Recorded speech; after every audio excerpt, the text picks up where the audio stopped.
हाँ चले ठीक है, वी कैन स्टार्ट इंशाल्लाह नाउ। बिस्मिल्लाहिर्रहमानिर्रहीम। रब्बी इश्रह ली सदरी वयस्सिर ली अमरी वहलुल उक़दतम मिन लिसानी यफ़क़हू क़ौली। रब्बी यस्सिर वला तुअस्सिर वतम्मिम बिल खैर। अल्लाहुम्मा सल्लि अला सय्यिदिना मुहम्मद व अला आलि सय्यिदिना मुहम्मद व बारिक वसल्लम। ठीक है, सो जो भी सीरीज़ को स्टार्ट से फॉलो करता आ रहा, तो डेफिनेटली ही नो कि हम तकरीबन वी आर रफली around 70 to 80% done with that. तो तकरीबन आई थिंक 2-3 टॉपिक्स रह गए हैं, and maybe we will conclude that in the next 3 to 4 sessions. तो अगर हम उसको थोड़ा सा क्विकली रिकैप कर लें, what we were doing and what is left. तो we were basically studying Hadith Jibril, और उसके अराउंड ये सारी हमारी सीरीज़ रिवॉल्व कर रही थी। अगर उसको हम ओपन कर लें, तो इसको हमने काफ़ी डिटेल में इन डेप्थ स्टडी किया था कि हदीस जिब्राइल और उसके 3 कंपोनेंट्स थे। तो जिसमें आपका पहले वाला कंपोनेंट था कि अल्लाह ताला के नबी के पास जिब्राइल अलैहिस्सलाम आए थे और उनसे पूछा था कि या रसूल अल्लाह मुझे बताएं ईमान क्या चीज़ है, इस्लाम क्या चीज़ है और एहसान क्या चीज़ है, और आपने इन तीनों के आंसर्स दिए थे। तो पहले तो हमने ईमान के बारे में पढ़ा था, व्हाट इज़ फेथ, और faith is to believe on Allah, his angels, his works, messengers, last day, और इसके 5-6 कैटेगरीज थी। इसको हम सब इन सबको हमने डेप्थ में मल्टीपल सेशन में कवर किया। उसके बाद हम आगे दोबारा से वापस इस्लाम के ऊपर, नाउ ईमान तो कवर हो गया, जो बिलीविंग है, जितने भी इनके कंपोनेंट्स हैं, इनकी अंडरस्टैंडिंग हमने डेवलप कर ली। उसके बाद व्हाट इज़ इस्लाम, तो इस्लाम के ऊपर अल्लाह के नबी ने फरमाया कि there are 5 things: to establish prayer, to give charity, to fast the month of Ramadan, and to perform the pilgrimage of the house of Allah if a way is possible. कि आपने नमाज अदा करनी है, चैरिटी मतलब ज़कात देनी है, ज़कात के कॉन्टेक्स्ट में यहाँ पे चैरिटी आ रहा है, मंथ ऑफ रमज़ान के रोज़े रखने हैं, और हज अदा करना है। तो ये बेसिकली हमारे जो इस्लाम के 5 रुकन भी हैं, उसको अल्लाह ताला इस्लाम कह रहे हैं। तो इसमें हमने इसको ऑलरेडी कवर कर लिया था। फिर उसके बाद हमने नमाज को स्किप कर दिया था कि थोड़ा टाइम लगेगा, तो उसको हम बाद में कर लेंगे। फिर हम उसके बाद ज़कात पे आ गए थे। लास्ट 2 सेशन में हमने ज़कात को बहुत डिटेल में डिस्कस किया, कौन-कौन से हमारे मिसकंसेप्शन है, कब फ़र्ज़ होती है। जो हमारी अभी करंट अंडरस्टैंडिंग है 90% हमारी वो गलत अंडरस्टैंडिंग होती है, और उसको हमने ठीक करना है। वो हमने कवर अप कर लिया। फिर उसके साथ ही हमने उम्रा और हज वो वाला पार्ट भी क्विकली कवर अप कर लिया था। तो अब लॉजिकली हमारे यहाँ पे सिर्फ 2 चीज़ें रह गई हैं, to fast the month of Ramzan, मतलब हमने रोज़े के बारे में जो द फ़िक़्ह ऑफ रमज़ान है, इसकी जो टोटल फ़िक़्ह है, वो हमने स्टडी करनी है। एंड देन द फ़िक़्ह ऑफ एस्टेब्लिशिंग प्रेयर, कि नमाज का क्या कॉन्टेक्स्ट है, क्या इसके हैं आपके कंपोनेंट्स कौन से हैं, मसाइल कौन से हैं, और मल्टीपल अदर वेज़, और उसमें हम थोड़ा इन डेप्थ भी जा रहे होंगे। नमाज की जो हम पढ़ते हैं, मतलब सूरत फ़ातिहा है, तो उसकी अंडरस्टैंडिंग क्या है, सूरत फ़ातिहा में थोड़ा सा इन डेप्थ जा रहे होंगे, because it has a lot of spiritual connection with Allah ताला, तो वो हम काफ़ी डिटेल में इन डेप्थ स्टडी करेंगे। तो 2 हमारे टॉपिक्स रह गए, ये वाले और ये वाले। और उसके बाद आपका लास्ट पार्ट आता है एहसान के ऊपर। अल्लाह ताला के नबी फरमाते हैं कि व्हाट इज़ एक्सीलेंस, वो जिब्राइल पूछते हैं टेल मी अबाउट एक्सीलेंस, और अल्लाह ताला के नबी बताते हैं कि एक्सीलेंस इज़ टू वर्शिप अल्लाह। तो वो पूरी एक स्टेटमेंट कहते हैं। तो इस स्टेटमेंट ये बहुत एब्स्ट्रैक्ट स्टेटमेंट है, तो मे बी हम इसको इस सीरीज़ में कवर नहीं करेंगे, क्योंकि इस सीरीज़ का नाम ही फाउंडेशंस था, कि हम फाउंडेशंस पे काम कर रहे होंगे। फाउंडेशन हमारी इसमें कवर हो जाएंगी। तो एक्सीलेंस वाला पार्ट है, may we can start another series on that, अगर अल्लाह ताला ने मौका दिया तो। उसमें फिर बहुत सारी आगे डायमेंशंस आती हैं, मल्टीपल ब्रांचेस आती हैं कि इस्लाम में एक्सीलेंस का मतलब क्या है, कौन-कौन से टॉपिक्स हैं, कौन-कौन से कंपोनेंट्स हैं। मे बी इन फ्यूचर कभी हम उसको गो थ्रू करेंगे, लेकिन इस वाले पार्ट में नहीं करेंगे। तो अभी हमारे पास 3 चीज़ें हैं करने वाली। एक तो द मंथ ऑफ रमज़ान, उसके बाद तो एस्टेब्लिश प्रेयर, और एक छोटी सी चीज़ और है, द कॉन्सेप्ट ऑफ हलाल और हराम। मतलब जब हमने लास्ट टाइम चैरिटी का डिस्कस किया, उसको डिस्कस किया, उम्रा का और हज को, तो डेफिनेटली ये वो वाली इबादत है जिसमें ना आपका माल, आपकी वेल्थ इन्वॉल्व होती है। मतलब अगर आप नमाज पढ़ रहे हो, तो नमाज एक बदनी इबादत है कि आप अपने जिस्म के साथ, अपने अज़ा के साथ अल्लाह ताला की इबादत कर रहे हो। आप रोज़ा रख रहे हो, रोज़ा is a kind of similar thing कि आप अपनी भूख बर्दाश्त कर रहे हो, तो वो भी एक बदनी इबादत है। लेकिन जब ज़कात, उम्रा और हज आता है ना, तो ये बदनी तो हैं ही हैं। मतलब आप ट्रैवल कर रहे हो, लेकिन माली इबादत नहीं है कि आप अपनी वेल्थ स्पेंड कर रहे हो। ज़कात दे रहे हो, तो डेफिनेटली आप अपने जो भी आपके पास पैसे पड़े हुए हैं, आप उसमें से 2.5% दे रहे हो। आप हज उम्रा करने जा रहे हो, तो आप मल्टीपल लाख स्पेंड करके उधर जा रहे हो, तो एक माली इबादत नहीं है। तो जिसका मतलब है कि इसमें हमें एक छोटा सा और पॉइंट निकल रहा है, जिसको हमें थोड़ा सा डिस्कस करना है। फिर उसके बाद हम रमज़ान पे और एस्टेब्लिश पे वापस आ जाएंगे। इस पे हमारे इंशाल्लाह 2-3 सेशन लगेंगे। वन सेशन में we will take on the month of Ramadan, ये सारे रोज़े में क्या चीज़ें हैं, कौन से मसाइल हैं, सारा कुछ उसमें जो हमारी कुछ बेसिक मिसअंडरस्टैंडिंग है, उसको हम कवर कर लेंगे। एंड देन हम प्रेयर पे 2-3 दिन 2 सेशन लगाएंगे, and then we will conclude that series इंशाल्लाह। अच्छा, अब द टॉपिक इज़ दैट कि इनमें जाने से पहले, क्योंकि ये भी हमारा एक सेशन लेगा और एस्टेब्लिश पीरियड भी हमारे ऑलमोस्ट 2 सेशन लेगा, तो इसको कवर करने से पहले हम थोड़ा सा आज एक टॉपिक कवर कर लेते हैं, द कॉन्सेप्ट ऑफ वेल्थ और द फिक ऑफ वेल्थ इन इस्लाम, या हमें फिक ऑफ डेली लाइफ, कि डेली लाइफ में कैसे चलना है। क्योंकि क्योंकि जब इस्लाम के अंदर सारी चीज़ें आ रही हैं तो हम किसी को स्किप नहीं कर सकते। तो अगर हम वेल्थ के कॉन्सेप्ट को लेना, क्योंकि वेल्थ अगर होगी तो फिर ही आप हज या उम्रा कर सकोगे, अगर आपके पास वेल्थ सेव है तो फिर ही आप ज़कात या चैरिटी दे सकोगे, वरना वो कॉन्सेप्ट नहीं है। तो जिसका मतलब है कि इस्लाम के अंदर वेल्थ को डिस्करेज नहीं किया जाता, इसको बस एक कंट्रोल में अपने चलना होता है। इसको लास्ट सीरीज जब हमने की थी वॉकिंग विद द प्रॉफिट, उसमें हमने डिटेल पे एक सेशन किया था कि what is the concept of wealth in Islam. तो ऑब्वियसली हम दोबारा अभी वो इतनी डेप्थ में नहीं जाएंगे, तो anybody can see the recording, of portal पर पड़ी हुई है। लेकिन अगर उसमें क्विकली समरी बयान कर दूं तो द समरी वाज दैट कि अल्लाह ताला कभी डिस्करेज नहीं करते मोमिन को कि वो ज़्यादा यहाँ पे में भी पैसे कमाए या अच्छे कैरियर्स करे या अच्छे बिजनेसेस करे। क्योंकि इवन हमें कुछ सहाबा कराम की एग्जांपल्स मिलती हैं जो बिलियनर्स थे, मतलब बिलियनर में ट्रिलियनर्स थे। हजरत हजरत अब्दुर्रहमान बिन औफ को आप देख लें, उनकी 500 बिलियन प्लस के ऊपर मल्टीपल काउंट्स हैं, जो कि आज की इकोनॉमी के मुताबिक आता है। मतलब जस्ट गूगल दैट कि अब्दुर्रहमान बिन औफ की नेटवर्थ क्या थी। तो आज के कॉन्टेक्स्ट में गूगल आपको बताएगा कि भाई कोई कोई गूगल के कोई आर्टिकल बताएगा 700 बिलियन की 500 बिलियन। इतने बिलियन तो पृथ्वी पे इतने अमीर के पास नहीं है। अभी इलन मस्क ने अभी जाकर क्रॉस किया है। तो उस्मान बिन औफ की हमने सारी पढ़ी है, उस्मान बिन गनी की, उनकी सखावत की मिसालें।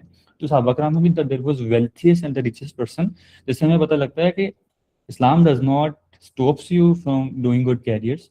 It doesn't stop you from earning good money to enjoy a good life. इसको स्टॉप नहीं करता, हमें बस वो एक बाउंड्री देता है, या वो हमें एक, आप कह लो कि एक एक एक दायरा देता है कि उस दायरे में रह के आपने चलना है। उसके कुछ बेसिक रूल्स हैं कि आप कमाओ लेकिन आप हलाल कमाओ, अपने हराम की तरफ नहीं जाना। पहला तो सिंपल ही रूल ये है, हलाल से आप जितना ग्रो कर सकते हो डेफिनेटली डू दैट। दूसरा रूल ये है कि पैसा आपके दिल में नहीं होना चाहिए, आपके हाथ में होना चाहिए, क्योंकि जब वो दिल में जाता है फिर वो दिल करप्ट होता है और फिर आप इस्लाम से आहिस्ता आहिस्ता साइड लाइन होना शुरू हो जाते हो। तो अगर मोमिन के हाथ में पैसा है तो डेफिनेटली वो चैरिटी भी करेगा, वो अपने नीचे वाले लोगों को अपलिफ्ट करके ऊपर भी लेके आएगा। वो अल्लाह के रास्ते में प्रोजेक्ट भी बनाएगा, वो खुद भी अच्छा खाएगा, अच्छा पहनेगा, अल्लाह ताला उससे मना नहीं करते। मेरे एक टीचर से बड़ी इंटरेस्टिंग बात कहते थे कि आ, और मतलब एनीबडी डिसएग्री विद दैट, लेकिन मैं से बड़ा मुझे अच्छी लगती थी। ये ऑलवेज सेड कि या अल्लाह, तू दुनिया में तेरी जितनी भी नेमतें हैं ना, खाने के कॉन्टेक्स्ट में, ट्रैवलिंग के कॉन्टेक्स्ट में, हर कॉन्टेक्स्ट में जितनी भी नेमतें जो जो जो पैसा वगैरह अचीव नहीं हो सकती, मुझे वो हर नेमत चिपा दे यार, नेमत दे दे। मतलब कोई टॉप 5 स्टार होटल का कोई खाना है, मुझे वो भी खिला दे, स्विट्जरलैंड का टूर भी करा दे, मतलब जो भी नेमतें ना तेरी दुनिया की मुझे वो दिखा दे, ताकि जब मैं जन्नत में जाऊँ तो मैं अप्रिशिएट कर सकूँ कि या अल्लाह, दुनिया में सारा कुछ ट्राई कर लिया जो जो तूने नेमतें रखी हुई थी, लेकिन जो जन्नत है ना वो वाला मज़ा उधर नहीं था। तो बड़ी वो भी एक इंटरेस्टिंग एक बात है कि ये भी एक पर्सपेक्टिव हो सकता है। तो एनीवेज के earning is not bad, you can earn, लेकिन उसका एक फ्रेमवर्क है हलाल और हराम का। हम वो थोड़ा सा डिस्कस करेंगे कि हलाल और हराम का फ्रेमवर्क कौन सा है, क्योंकि हमारे अनफॉर्चुनेटली कैरियर थोड़े ऐसे हैं कि कभी कभार ग्रे एरियाज आ जाते हैं। तो हमने मेक श्योर करना है जब हम आईटी में काम कर रहे हैं तो उन ग्रे एरिया से खुद को बचाना कैसे है, वो वाला एक पार्ट है। उसके बाद वेल्थ के कॉन्सेप्ट, वेल्थ कैसे इंक्रीज होती है, रिस्क कैसे बढ़ता है, कौन कौन से मेथड्स हैं, किस मतलब बहुत सारी चीज़ें वो हमने लास्ट में बहुत डिटेल में डिस्कस कर लिया था, वो आप उसकी रिकॉर्डिंग देख ले। हम डायरेक्टली जंप करेंगे द फिक ऑफ डेली लाइफ कि हलाल और हराम का कॉन्सेप्ट क्या है, जिसपे या वो वाली बाउंड्री क्या है जिसमें इस्लाम हमें कहता है कि यार आपने इसके अंदर आएगा जो मर्जी करो, उसके बाहर जाओगे तो प्रॉब्लम है। तो वो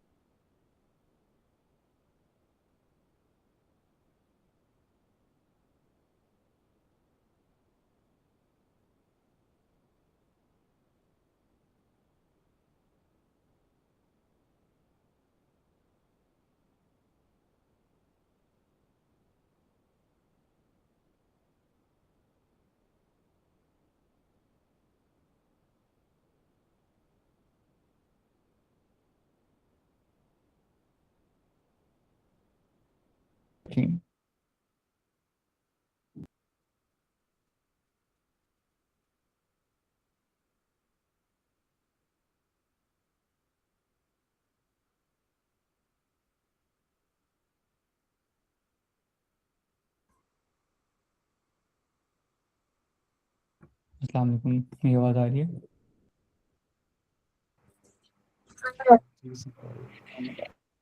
अभी इंटरनेट बंद हो गया था। एनीवेज, तो वी विल डिस्कस ब्रीफली कि what is speak of daily life. हमने वो फ्रेमवर्क कैसे सीखना है कि अगर हम फ्यूचर में कैरियर्स में जा रहे हों, कभी ऐसी अपॉर्चुनिटीज आ जाती हैं जिसमें हमें पता नहीं लगता कि यार ये जो हलाल है हराम है, ये वाला कैरियर ठीक है नहीं है, और इस तरह कुछ बेसिक चीज़ें हैं, उससे हमने खुद को कैसे सेव करना है।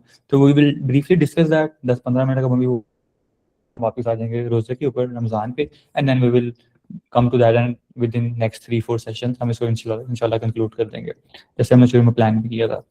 तो इस पे बात जाते हैं, ठीक है।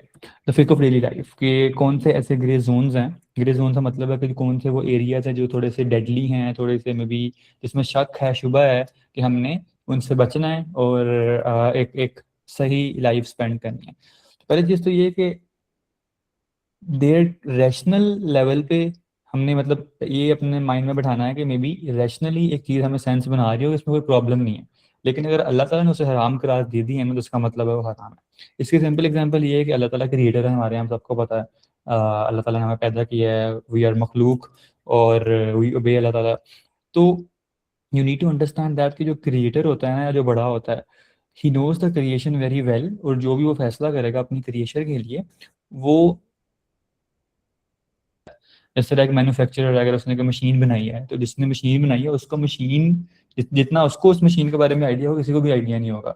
अगर मैं अगर सॉफ्टवेयर इंजीनियर हूँ, अगर मैंने कोड लिख के कोई सॉफ्टवेयर डेवलप किया है, तो जितना मुझे अपने कोड का आइडिया होगा, जितना मुझे पता होगा यार कौन सी फाइल क्या कर रही है, कंपोनेंट किस तरह लिंक है, फ्रंट एंड कैसे चल रहा है, बैक एंड कैसे चल रहा है, उतना किसी बाहर के बंदे को आइडिया नहीं होगा।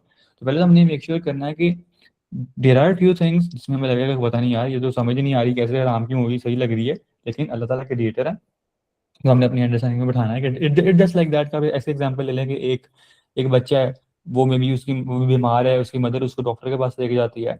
अब बच्चा रो रहा है क्योंकि उसको इंजेक्शन लगने लगा है, बच्चा रो रहा है, चीखें मार रहा है, दाढ़े मार रहा है, लेकिन उसकी माँ खामोशी से पीछे बैठी हुई है। अब माँ से ज़्यादा कोई मोहब्बत नहीं कर सकता बच्चे से, लेकिन माँ को पता है कि यार ठीक है, उसको पेन हो रही है बच्चे को, उसको में भी दर्द हो रही है, लेकिन उसके भले के लिए है, तो ही विल।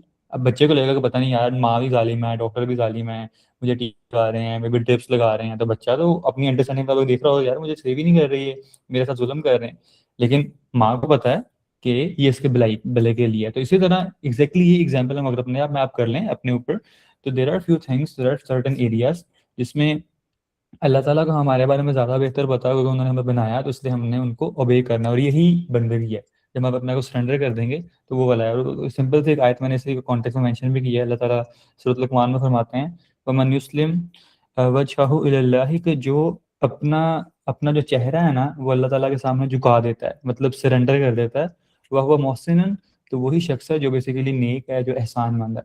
फ़क़द इस्तमसका, तो उसी शख्स ने पकड़ लिया है बिल उर्वतिल वुस्का, एक मजबूत क्या उसे कहते हैं आप, मजबूत सहारा कह लें, कि ऐसा शख्स जो अपने आप को सरेंडर कर दे, जो अपना चेहरा अल्लाह ताला के सामने झुका दे, तो वही शख्स है जो नेकूकार है, जो एहसान वाला है, और जुबा बेशक एक बेहतरीन किस्म का सहारा पकड़ लिया है। तो we need to surrender to Allah ताला, जो भी हमें कहते हैं, और अगर हम ये करते हैं तो अल्लाह ताला विल हेल्प अस अलॉट। और ये एक हदीस भी आती है जो मेरी बड़ी फेवरेट हदीस है।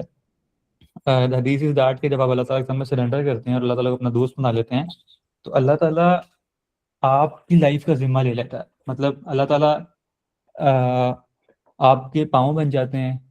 मतलब ये समझाने के लिए अल्लाह ताला के नबी ने फरमाया, अल्लाह ताला आपके हाथ बन जाते हैं, अल्लाह ताला आपकी नज़र बन जाते हैं, कि मतलब आप आप देखते हो, तो अल्लाह ताला आपकी नज़रों में बसीरत डाल देते हैं, आप बहुत दूर की चीज़ों को अंडरस्टैंड कर लेते हो। आप चलते हो तो अल्लाह ताला आपको कभी गुनाह कामों की तरफ नहीं लेके जाएंगे, आप आपके हाथों में बरकत आ जाती है, तो अल्लाह ताला आपकी लाइफ का जिम्मा ले लेते हैं। तो it is just like that कि हमने सरेंडर करना। तो ये वाला एक पार्ट था। अच्छा, ये बस कॉन्टेक्स्ट था कि there will be few things.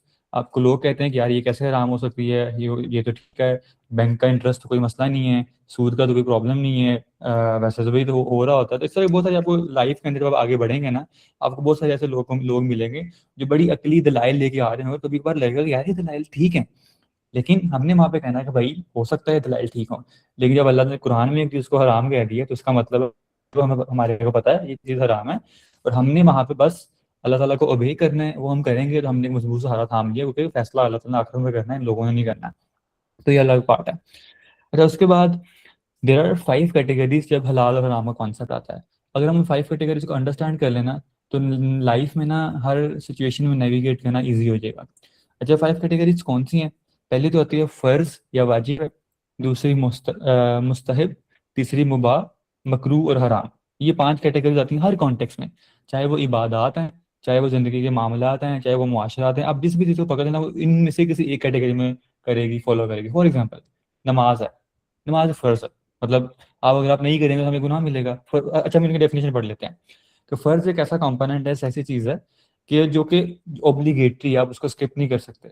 अगर आप करोगे आपको रिवॉर्ड मिलेगा, अगर आप उसको छोड़ोगे तो आप सिंफुल हैं, मतलब उसका मिलेगा, गुनाह मिलेगा। नमाज भी इसमें आती है, ज़कात भी इसमें आती है, रोज़ा भी इसमें आता है, और बाकी चीज़ें इसमें आती हैं। तो वो अलग पार्ट है कि आप अगर छोड़ोगे तो गुनाह मिलेगा, नहीं करोगे तो सवाब मिलेगा। तो ये फ़र्ज़ में आ जाता है। तो आपकी मोस्टली इबादत इसके अंदर फॉलो करती हैं।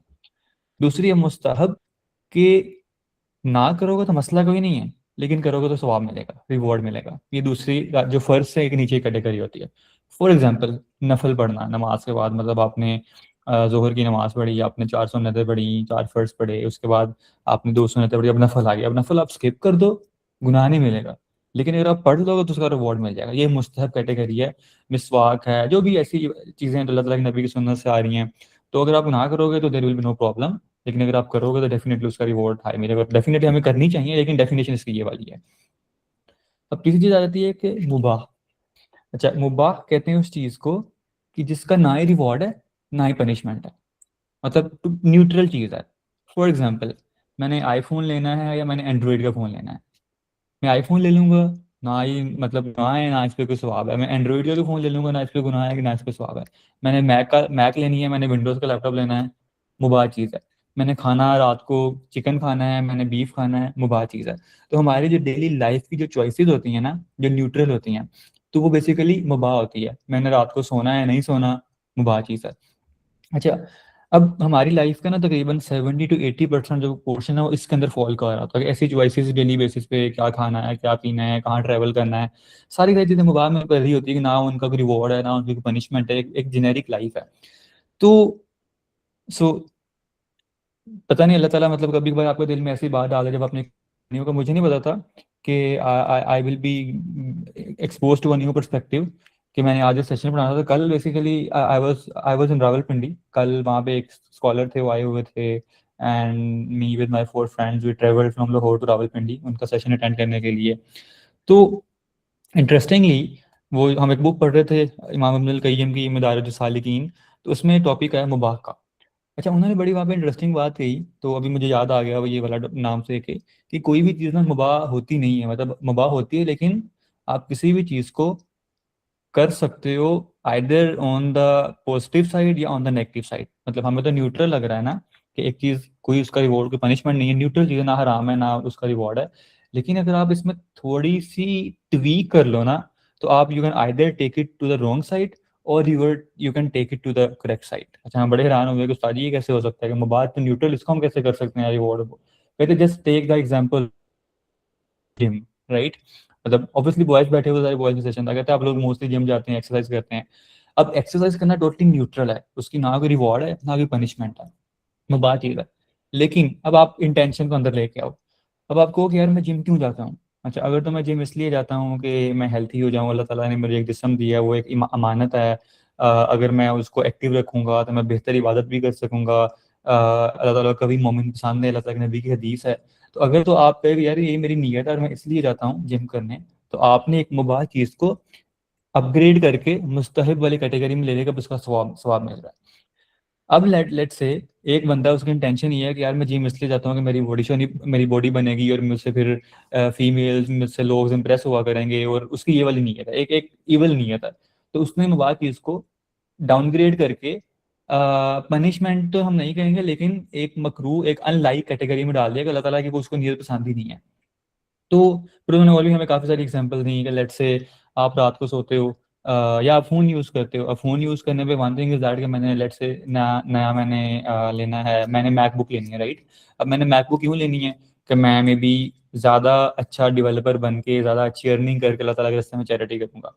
अब ये वाली एक मैंने एक न्यूट्रल लैपटॉप लेने को रिवॉर्ड के अंदर कर दिया।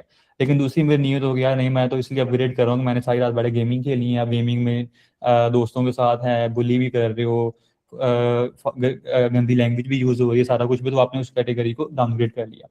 दैट वाज इंटरेस्टिंग थिंग कि मुबाह होती तो न्यूट्रल है, और हम 80% अपनी लाइफ इसी में स्पेंड कर रहे होते हैं कि डेली की हमारी चॉइसेस क्या हैं, खाने की, पीने की, ईच एंड एवरीथिंग। लेकिन what we need to do, जो मुझे भी नहीं आइडिया था, मुझे भी कल इसका इदराक हुआ कि हमने जब भी कोई चीज़ करनी है ना, हमने उससे पहले कोशिश करनी है कि हम उसके अंदर एक ऐसी नीयत कर लें, अपनी हर लाइफ के चीज़ के अंदर कोई ऐसी नीयत कर लें कि किसी ना किसी तरह ना वो अपग्रेड करके हम उसको अगली कैटेगरी में ले जाएं, ताकि हमारी लाइफ का जो 70 to 80% पोर्शन है ना, वो खुद ब खुद रिवॉर्ड में इबादत में आ जाए। जस्ट जस्ट इमेजिन दैट कि हम अपनी पूरी लाइफ गुजार रहे हैं और पूरी लाइफ अल्लाह ताला की इबादत में गुजर रही है। That was very interesting perspective. May be you can do reflection that कि अच्छा यार, अगर मैं यूनिवर्सिटी में जा रहा हूँ तो मैं यूनिवर्सिटी में क्या जा रहा हूँ, इसके पीछे मैं कौन सी इंटेंशन डाल सकता हूँ जिससे ये चीज़ है तो न्यूट्रल चीज़ है, इसका ना यूनिवर्सिटी जाने का गुनाह है ना उसका कोई स्वभाव है, लेकिन अगर मैं उसमें पीछे में कौन सी इंटेंशन डाल दूँ जिसकी वजह से मेरी ये चीज़ स्वभाव में कन्वर्ट हो जाए। मैं अगर जॉब करने जा रहा हूँ तो जॉब करना ना उसका कोई रिवॉर्ड है ना उसका कोई पनिशमेंट है, एक न्यूट्रल मुबाह चीज़ है। इसके पीछे मैं कौन सी इंटेंशन डाल लूँ कि ऑटोमेटिकली ये स्वभाव में कन्वर्ट हो जाए। तो जॉब के हम एग्जाम्पल ले लेते हैं कि लेट्स से मैं जॉब करने जा रहा हूँ, क्यों जा रहा हूँ, मैंने उसे पैसे कमाने हैं। अच्छा, पैसे क्यों कमाने हैं? अब इसको अब यहाँ पे नीयत आएगी। अगर तो आप कहते हैं कि यार मैं पैसे इसलिए कमा रहा हूँ, मैं कल को पार्टीज करूंगा, मैं नाइट पार्टीज में जाऊंगा, क्योंकि मैं मतलब कंसर्ट्स पे जाया करूंगा, ये वाला मतलब मैं अपनी लाइफ के ड्रीम्स पूरे करूंगा, तो आपने एक न्यूट्रल चीज को एक एक पनिशमेंट तो नहीं लेकिन एक डिसलाइक इसमें कन्वर्ट कर दिया। लेकिन अब यही ट्वीक करना है कि यार मैं इसलिए जॉब करने जा रहा हूँ कि मेरे पीछे एक फैमिली है, मैंने अपनी फैमिली को थोड़ा सपोर्ट करना है, अपने पेरेंट्स को। और अल्लाह ताला के नबी की हदीस है कि जो अपनी फैमिली को स्पेंड करता है वो बेसिकली उसके लिए सदका कंसिडर होता है, वो चैरिटी है। तो मैं इसलिए जॉब करने जाता हूँ। अब जॉब न्यूट्रल ही थी, लेकिन हमने एक थोड़ी सी बस नीयत पीछे एक सोच ली तो वो चीज़ कन्वर्ट होगी। तो that was interesting thing for me as well, जो मैंने कल लर्न की उसमें। तो I thought I should share that. तो वी शुड ट्राई दैट कि हमारा 80 to 90% पोर्शन कवर हो जाएगा लाइफ का इसी कैटेगरी में, कि हम अपनी लाइफ की हर मुबाह चीज़ को कन्वर्ट कर सकते हैं गुड एक्शन के अंदर। तो वो एक चीज़ है। अच्छा, अब ये वाला पार्ट हो गया। अब तीसरी हमारी कैटेगरी आती है मकरूह की। मकरूह वो चीज़ होती है कि जो कि डिसलाइक होती है, मतलब उसका वो फॉरबिडन तो नहीं होती, उसको ये तो नहीं कहते कि उसको छोड़ दो, लेकिन वो डिसलाइक होती है, अल्लाह ताला उसको पसंद नहीं करते, उसका गुनाह नहीं मिलता लेकिन अल्लाह ताला उसको पसंद नहीं करते, तो इसलिए उससे बचना बेहतर होता है। इसके मल्टीपल कैटेगरीज हैं, वो हम आगे जाकर तो डिस्कस कर लेंगे। तो वो लाइफ पार्ट है। हराम वो चीज़ होती है कि जो अल्लाह ताला ने खुद ही मना फरमा दी है, इसमें अगर वो हम चीज़ करेंगे तो बेसिकली उसको उसका गुनाह मिलेगा। तो ये 5 कैटेगरीज इसमें लाइफ का हर एक पार्ट फॉल कर रहा होता है हमारी लाइफ का। इसको मैं दोबारा से मैं क्योंकि रिकैप कर दूं, फर्स्ट वो चीज़ें जो कि ऑब्लिगेटरी हैं, आप करोगे स्वाब मिलेगा, नहीं करोगे गुनाह मिलेगा। मुस्तहब कि वो चीज़ें जो ऑब्लिगेटरी तो नहीं है लेकिन रिकमेंडेड हैं, नहीं करोगे कोई मसला नहीं है, कर लोगे तो रिवॉर्ड मिल जाएगा। जिसमें सारी नवाफिल सब कुछ चीज़ें आ जाती हैं। मुबाह सारी न्यूट्रल चीज़ें हैं, क्या खाना है, क्या पीना है, क्या पहनना है, सब कुछ न्यूट्रल है। लेकिन इस मुबाह को हम अगर पीछे नीयत के साथ कनेक्ट कर लें किसी तरह, तो either we can take it toward the this side, या हम इसको इस साइड पे लेके जा सकते हैं। मकरूह डिसलाइक चीज़ है, गुनाह नहीं मिलता लेकिन डिसलाइक है। और हराम जो अल्लाह ताला ने टोटली हराम कर दिया। तो ये वाली 5 कैटेगरी है। अब हमने जब भी अपनी लाइफ में किसी भी चीज़ को इवेल्युएट करना है ना, तो वी शुड ट्राई इसमें तो हम कभी भी फॉल ना करें अपने कैरियर्स के अंदर, अपनी लाइफ की चॉइसेस के अंदर, कि हम इसमें तो कभी भी फॉल ना करें। अगर हम इस चीज़ में फॉल कर रहे हैं तो फिर हम अल्लाह ताला की एक आप कह लो वो ओबे नहीं कर रहे, जो हमने पीछे डिस्कस किया था कि हम अल्लाह ताला के सामने सरेंडर नहीं कर रहे और हम एक मजबूत सहारा नहीं थाम रहे। लेकिन अगर हम इसमें फॉल करने से बच जाते हैं तो इसमें आ जाएंगे तो गुनाह नहीं होगा, लेकिन डिसलाइक है। तो हमने ये भी कोशिश करनी है कि इससे भी निकल के हम अपनी लाइफ इन्हीं चॉइसेस के अंदर गुजार रहे हैं। तो ये एक जेनेरिक फ्रेमवर्क है अपनी लाइफ की हर चीज़ को वैल्यूएट करने का। अब हम 2-3 चीज़ें इस कॉन्टेक्स्ट में देखेंगे, फिर ऑब्वियसली मतलब इसके एग्जांपल देखेंगे कैसे इवैल्यूएट करते हैं वो सारा। तो देन बाकी देन डेफिनेटली हम पूरी लाइफ कवर नहीं कर सकते। फिर फ्रेमवर्क आपके पास आ जाएगा तो then you can do that yourself हर कंपोनेंट के ऊपर मैप करके। पहली जो इंपॉर्टेंट चीज़ मैंने कवर करनी है वो हमने कवर करनी है कैरियर्स के बारे में। क्योंकि हमारे कैरियर्स यूजुअली आईटी के होते हैं, तो there are couple of things जो कि या तो मकरूह होती हैं या हराम होती हैं। फ्यू आर थिंग्स, और हमें उसका आइडिया नहीं होता, और हम इंफॉर्मेशन ना होने की वजह से हम अक्सर उसमें पड़ जाते हैं, और वो एक थोड़ा सा एक डेंजरस चीज़ होती है। तो उससे हमने बचना है। अच्छा, अब एक तो ये फ्रेमवर्क था जो आपने अपने माइंड में रखना है, उसको बार बार रिपीट करना है ताकि ये चीज़ आपको समझ आ जाए कि यार इसको क्या होता है लाइफ का फ्रेमवर्क जो हमारे रिलीजन से आ रहा है। दूसरा फ्रेमवर्क ये वाला है कि दो आपने रूल्स याद रखने हैं, उस रूल्स के मुताबिक चीज़ें डिसाइड होती हैं। पहला रूल ये है कि एवरीथिंग इज हलाल by default unless there is a clear evidence to the contrary. कि हर चीज़ हलाल है लेकिन जब एक क्लियर एविडेंस आ जाएगा ना तो वो हराम है। ये लाइफ के ऊपर अप्लाई होगा, लाइफ की हर चीज़ पे। मतलब हर खाना हलाल होगा अनलेस कि उसके ऊपर कोई क्लियर एविडेंस आ जाए कि यार ये स्पेसिफिक खाना हराम है। फॉर एग्जाम्पल, बर्गर ठीक है हलाल है, पिज़्ज़ा हलाल है, मतलब जो भी नई आइटम आएगी वो टोटली हलाल है। अच्छा, पोर्क हलाल है या हराम है, सूअर का गोश्त, वो अल्लाह ताला ने क्लियरली मना फरमा दिया कि ये हराम है। तो अब वो चीज़ वहां पे निकल जाएगी, हालांकि वो भी मीट ही है। जिस तरह हम गाय का गोश्त खाते हैं, हम गोट का बीफ, मटन, बीफ, चिकन सारे कर रहे होते हैं, तो वो भी तो मीट ही है। लेकिन वहां पे एक्सेप्शन है क्योंकि अल्लाह ताला ने मेंशन कर दिया। तो वो वाली एक चीज़ है। तो इस तरह आप मल्टीपल इसको और भी चीज़ें में अप्लाई कर सकते हैं कि हर चीज़ बाय डिफॉल्ट हलाल है unless there is a clear evidence to the country, और ये चीज़ लाइफ पे अप्लाई होती है। जब हम ये चीज़ इबादत पे लेते हैं तो ये रूल रिवर्स हो जाता है कि एवरीथिंग इज नॉट गुड कह लो या हराम कह लो by default unless there is a evidence to counter. For example, कि जो चीज़ें आ गई हैं उसमें इनोवेशन या उसमें एडिशन वो चीज़ लाइक नहीं है। लेट्स से अगर फूड है तो फूड में भी आज हम एक डिफरेंट कैटेगरी, मतलब पिज़्ज़ा, बर्गर, जितनी भी आज की फास्ट फूड है, वो आज तो 100 साल पहले एग्जिस्ट नहीं करती थी। अभी रिसेंटली आई है, 20 25 30 साल हुए हैं वो पॉपुलर हुई है और हम खा रहे हैं, लेकिन किसी स्कॉलर ने नहीं कहा कि ये हराम है। लेकिन अगर कल को यही चीज़ अगर इबादत में हो कि आज हम फजर की उठ के सुबह 2 फर्ज पढ़ रहे हैं, और कल को कि ये ग्रुप उठे हुए कहे कि यार हमें तकवा ज्यादा है, मैं 2 की बजाय 4 फर्ज पढ़ूंगा, तो स्कॉलर कहेंगे भाई ये हराम है, 2 फर्ज आए हैं तो 2 ही पढ़ने हैं और सारी उम्र क़यामत तक 2 ही पढ़ने हैं। तो लाइफ के रूल पे ही, अब लाइफ के अंदर जो है जेनेरिक चीजों के ऊपर ये रूल अप्लाई होगा, एवरीथिंग इज हलाल unless there is a clear evidence. और इबादत के अंदर के जो चीजें बता दी गई हैं वही करनी है, उसके अलावा जो एडिशन हो जिसको हम बिदअत भी कहते हैं वो हराम है, वो फॉरबिडन है, उसको हमने नहीं करना। तो ये दो आपने रूल्स को करना है। तो इसलिए कि अच्छा, ये बताने का पर्पस क्या था कि हम अक्सर फेसबुक के ऊपर, इंस्टा के ऊपर, रेडिट के ऊपर जब हम डिस्कशंस कर रहे होते हैं दोस्तों के साथ, तो हम हराम के फतवे ऐसे लगाते हैं कि पता नहीं हम जैसे मुफ्तियाने का हराम है। तो हमने ऐसे नहीं करना, हमने हर चीज़ को हराम कंसिडर नहीं करना। हमने पहले उसको हराम डिक्लेयर करने के लिए कोई दलील लेके आनी है कि वो है भी या नहीं, फिर हम उसको करेंगे, क्योंकि बाई डिफॉल्ट हर चीज़ हलाल है। तो ये वाला एक रूल है। अच्छा, पहली जो चीज़ हमने कवर करनी है वो वाली आपकी आ जाती है जो हमारे आईटी के कैरियर के साथ भी लिंक करेगी कि अल्लाह ताला ने, और सूरत बकरा की आयत मल्टीपल आयत है इसके ऊपर, वो अहल्लल्लाहुल बैअ व हर्रम रिबा, अल्लाह ताला ने ट्रेड को, तजारत को परमिटेड किया है कि उसको हलाल किया है, लेकिन एंड फॉरबिडन रिबा, कि रिबा को, सूद को, इंटरेस्ट को, उसको हराम करार दे दिया है।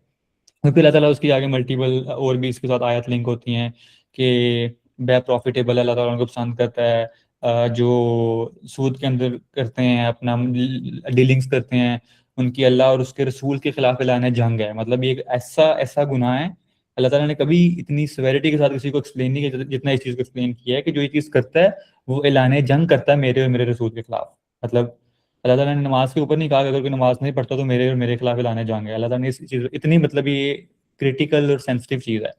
फिर अल्लाह बताते हैं कि आप शख्स की तुमने हालत नहीं देखी जो सूद में कारोबार करता है, उसके हवास हवास भागता हो गया क़यामत पे ये हुई। तो बहुत सारी आयत हैं, 270 से लेकर 280 के दरमियान मल्टीपल आयत हम ऊपर खुद पढ़ सकते हैं, लेकिन अल्लाह ताला ने इसको हराम करार दिया है। अच्छा, अब उसके अंदर इसकी मॉडर्न फॉर्म्स क्या हैं हमने वो पढ़नी है, और उसके बाद हमारे कैरियर के साथ वो कैसे लिंक करती है हमने वो चीज़ पढ़नी है। रिबा हराम है। अब इसके अंदर हमें पहली चीज़ पढ़नी है कि कन्वेंशनल बैंक्स जो हमारी हैं, अब अनफॉर्चुनेटली हमारे पाकिस्तान का 70 to 80% सेक्टर इसके अंदर है। ये हमारे घरों के सारे के सबके अकाउंट्स, मतलब आप जिस बैंक का नाम उठा रहे हैं, अल्फला, यूबीएल, आपकी मतलब मुझे तो बहुत सारे नाम भी नहीं आते, लेकिन आप एक गली के अंदर 10 10 बैंक हैं। आप किसी कमर्शियल के अंदर चले जाओ, डीएचए के अंदर, अस्करी के अंदर, जोहर टाउन के अंदर, जहाँ पे कमर्शियल एरिया है वहाँ पे 10 10 15 15 बैंक बनी हुई हैं साथ साथ। तो बैंक्स की दो टाइप्स हैं, एक कन्वेंशनल है, एक आपकी इस्लामिक बैंक है। यहाँ का अपना आपने समझना ये है कि कन्वेंशनल और इस्लामिक बैंक होती ही क्या है। पहले हम सूद को समझ लेते हैं, सूद क्या होता है, सिंपल डेफिनेशन, इंटरेस्ट की डेफिनेशन। इंटरेस्ट बेसिकली ये होता है कि आपने किसी को लोन दिया, लेट से मैंने यहाँ पर पर्सन एक्स है, या लेट्स अब्दुल्ला है, अब्दुल्ला को मैंने कहा कि यार ठीक है, अब्दुल्ला मेरे पास आएगा, तलहा भाई मुझे पैसों की ज़रूरत है, मुझे आप लोन दे, 10,000 का मुझे लोन दे दें, तो मैं आपको 1 साल बाद वापस कर दूंगा। मैं कहता हूँ कि ठीक है तो अब्दुल्ला, 10,000 मेरे पास आए, ले लो, लेकिन 1 साल बाद तुम मुझे 10,000 नहीं दोगे, तुम मुझे 15,000 दोगे, 5,000 तुम मुझे एक्स्ट्रा दोगे, क्योंकि मैंने तुम्हें फायदा किया, तुम्हें तुम्हारी जरूरत के वक्त में काम आया, तुम मुझे 5,000 एक्स्ट्रा दोगे। अगर तुम साल से लेट हो गई, अगर तुम साल बाद पे ना कर पाए, तो फिर मुझे 5 की जगह तुम 10,000 एक्स्ट्रा और दोगे, 20,000 दोगे 10 की बजाय। तो ये बेसिकली सूद है कि आप किसी को ओवर चार्ज करें, जी, किसी की मजबूरी का फायदा उठा के आप आप उसको करें, एक्स्ट्रा उससे चार्ज करें। तो ये एक सिंपल सी डेफिनेशन है। अब जो हमारी कन्वेंशनल बैंक्स हैं वो भी इसी मेथड के थ्रू ऑपरेट कर रही होती हैं। इसमें क्या होता है कि आपकी कन्वेंशनल बैंक्स के अंदर जो सेविंग्स अकाउंट्स होते हैं, it is the same thing. हमने 1 लाख रुपए हमारे पास पड़ा है, सेविंग अकाउंट है, और हर साल में कोई 8-9% जो भी इंटरेस्ट रेट होता है, वो वाले हमें एक्स्ट्रा उसके पैसे मिल जाते हैं साल बाद। जिनके अकाउंट्स होंगे उनको सेविंग्स अकाउंट का आइडिया होगा कि मेरे पास लेट्स से 1 लाख पड़ा है, साल बाद उसमें 1,10,000 हो जाएंगे, क्योंकि बैंक ने मुझे 10,000 एक्स्ट्रा दे दिया कि आपने 1 लाख हमारे पास से साल के लिए रखा। This is conventional saving account. और ये क्लियर कट हराम है, हर स्कॉलर का इस पे इजमा है, फतवा है, लेकिन हम अनफॉर्चुनेटली अभी तक हमारी फैमिली में मतलब पता ही नहीं है इस चीज़ का यार कि प्रॉब्लम क्या है इसमें। तो हमने इस चीज़ को अवॉइड करना है कि हम रिबा से बचें, आराम से बचें, और हम सेविंग अकाउंट ना खुलवाएं। इवन के कन्वेंशनल बैंक्स के अंदर भी अकाउंट हमने खुलवाए हुए हैं, अल्फला, हबीब, एचबीएल, जिसमें भी हैं। तो वहाँ पे भी सेविंग के बजाय करंट अकाउंट में जाएं। या इससे भी अगर आप बेहतर कर सकते हो तो इस्लामी बैंक्स में आ जाएं, मिज़ान में आ जाएं, फैसल बैंक में आ जाएं, यूबीएल, अमीन में आ जाएं, जो भी इस्लामिक उनकी ब्रांचेज हैं, क्योंकि उनमें बैक एंड पे सारे कॉन्ट्रैक्ट्स का डिफरेंस है। सेविंग्स के अंदर ये होता है कि आप अपने पैसे 1 साल के लिए रखते हो, 2 साल, जितना भी टाइम के लिए पड़े हुए हैं, ये बैंक्स को आपका सारा पैसा उठाती है, वो लोन देती है गवर्नमेंट्स को, कॉन्ट्रैक्टर्स को, जिन्होंने प्रोजेक्ट्स करने होते हैं, और वो लोन उनसे लेकर उनसे एक्स्ट्रा चार्ज करती है। अच्छा, उनसे एक्स्ट्रा चार्ज करके कुछ पोर्शन वो आपको दे देती है, कुछ पोर्शन वो खुद अपना प्रॉफिट के लिए रख लेते हैं, इस तरह बैंक ऑपरेट कर रही होती हैं। तो दिस इज रिबा। अब इसमें आपको बहुत सारी दलीलें मिलेंगी, लोग आएंगे कि यार क्या मसला क्या है, मतलब ठीक तो है, मैं अपना घर अगर रेंट पे देता हूँ तो वो भी तो मेरे पास पैसे आते ही हैं घर पे रेंट पे देने पे, तो मैंने अपने लेट से पैसे रेंट पे दिए हुए इस तरह, मैं अगर ये करता हूँ तो किस तरह करते हैं, तो वो वहाँ पे आपने वो फ्रेमवर्क लेके आना जो हमने पहले स्टडी किया है कि अल्लाह ताला इज द क्रिएटर, उनको बेहतर पता है हमारी लाइफ की हर कंपोनेंट के बारे में। कुछ मौकों पे रैशनल चीज़ें समझ आ रही होंगी, लेकिन अगर अल्लाह ताला ने एक चीज़ को हराम कह दिया और अल्लाह ताला ने कह दिया कि यार इससे अवॉइड करना, हमें उससे बचना है। तो इंटरेस्ट से आपने हर कॉन्टेक्स्ट में बचना है। आपने अगर किसी के साथ किसी को लोन देना है तो आपने उसको इंटरेस्ट वाला डीलिंग नहीं करनी है, आपने बैंक अकाउंट्स खुलवाने हैं, आपने कन्वेंशनल नहीं जाना, आपने खुद लोन लेना है तो कोशिश करें आप ऐसे लोन की बजाय भी अगर आपने फाइनेंसिंग भी करनी है, आप गाड़ी फाइनेंसिंग भी लेते हो, आप घर फाइनेंसिंग भी लेते हो, मतलब बैंक के साथ पार्टनरशिप करके, तो आपने वो वाले लोन्स भी आपने कन्वेंशनल बैंक्स के थ्रू नहीं लेने। क्योंकि खैर ये बहुत डेप्थ में चला जाएगा टॉपिक कि लेट्स से अगर आप गाड़ी बाय करते हो तो इसका सिमिलर कॉन्सेप्ट होता है कि बैंक आपको गाड़ी बाय करके दे देती है, फिर आप एक्स्ट्रा पैसे पे कर रहे होते हो हर मंथली किस्तों के लिहाज से, और उसमें इंटरेस्ट भी शामिल होता है कि आपने 30 लाख की गाड़ी है, आपने भी 5 साल में उनको 50 लाख पे करेंगे, 20 लाख ऊपर इंटरेस्ट था क्योंकि आपको लोन मिला था। और फिर वो इस्लामिक बैंक में चीज़ कैसे सॉल्व होती है, वो अपने एक पूरी डिस्कशन है, कॉन्ट्रैक्ट्स पीछे डिफरेंट हो जाते हैं। फिर आप अगर गाड़ी बाय करते हैं तो इस्लामिक बैंक्स के अंदर वो गाड़ी आपको लोन नहीं देते, वो आपको वो गाड़ी खुद बाय करते हैं, गाड़ी बैंक के नाम होती है। फिर हर महीने आप किस्त जमा कराते जाते हैं और बैंक थोड़ा थोड़ा पोर्शन आपका नाम करती है, तो वो एक रेंटल कॉन्ट्रैक्ट होता है, मुजारबत का कॉन्ट्रैक्ट होता है, इस्लामिक कॉन्ट्रैक्ट वो वाले होते हैं। तो द समरी इज दैट कि हमने इस चीज़ से रुकना है कि इंटरेस्ट से खुद को बचाना है, कि इतना बड़ा एक गुनाह है, एक हराम चीज़ है कि हम अननोइंगली भी इसके अंदर इन्वॉल्व होते हैं मल्टीपल लेवल्स के ऊपर, बैंकिंग लेवल के अंदर, बिजनेस डीलिंग्स के अंदर, फाइनेंसिंग के रोल्स के अंदर। इससे हमने बचना है, ये हमारी डेली लाइफ का बहुत बड़ा डायलेमा है। मोर्टगेजेस ये आई थिंक हमारा वो नहीं है यहाँ का, ये नॉर्मली जो यूएस की ऑडियंस है वहाँ पे घर इस कॉन्टेक्स्ट पे होते हैं, तो उससे हमें बचना है। क्रेडिट कार्ड का भी यही वाला कॉन्सेप्ट होता है कि आप बाय कर लेते हो चीज़ों को, आप मतलब इवन पैसे नहीं भी हैं तो आप बाय कर लोगे, और बाद में अगर वो आप डेट पास कर दे तो आप एक्स्ट्रा पे करना पड़ता है, वो भी इंटरेस्ट वाला कॉन्टेक्स्ट इसमें होता है, सेविंग इंटरेस्ट। तो बैंकिंग के अंदर you should be careful about that कि आपने हर उस चीज़ से बचना है जिसमें इंटरेस्ट का एलिमेंट ऐड है, और आप इसमें नहीं पढ़ रहे हैं। और अल्लाह ताला के नबी की एक बड़ी स्केरी हदीस है कि there will be a time कि इंसान जितना मर्जी खुद को बचा ले लेकिन फिर भी उसके ऊपर सूद का गुबार आएगा, डस्ट कुछ ना कुछ आएगी, जितना मर्जी बचा ले कुछ ना कुछ डस्ट आएगी। And it is the same thing, मतलब आज अगर पाकिस्तान आईएमएफ से लोन ले रहा है तो वो इंटरेस्ट की बेस पे ही, आपने अक्सर न्यूज चैनल में सुना होगा कि यार हमारा इतनी लोन की किस्त नहीं जाती जितना हमारी इंटरेस्ट की किस्त जा रही होती है, सूद की जा रही होती है। तो मे भी हम इंडिविजुअल लेवल पर खुद को सेव कर रहे हैं, लेकिन नेशनल लेवल पर तो हमारे ऊपर एक इंटरेस्ट वाला गुबार आ रहा है ना। तो वो अल्लाह ताला के नबी की हदीस एग्जैक्टली आज के ज़माने में सच हो रही है।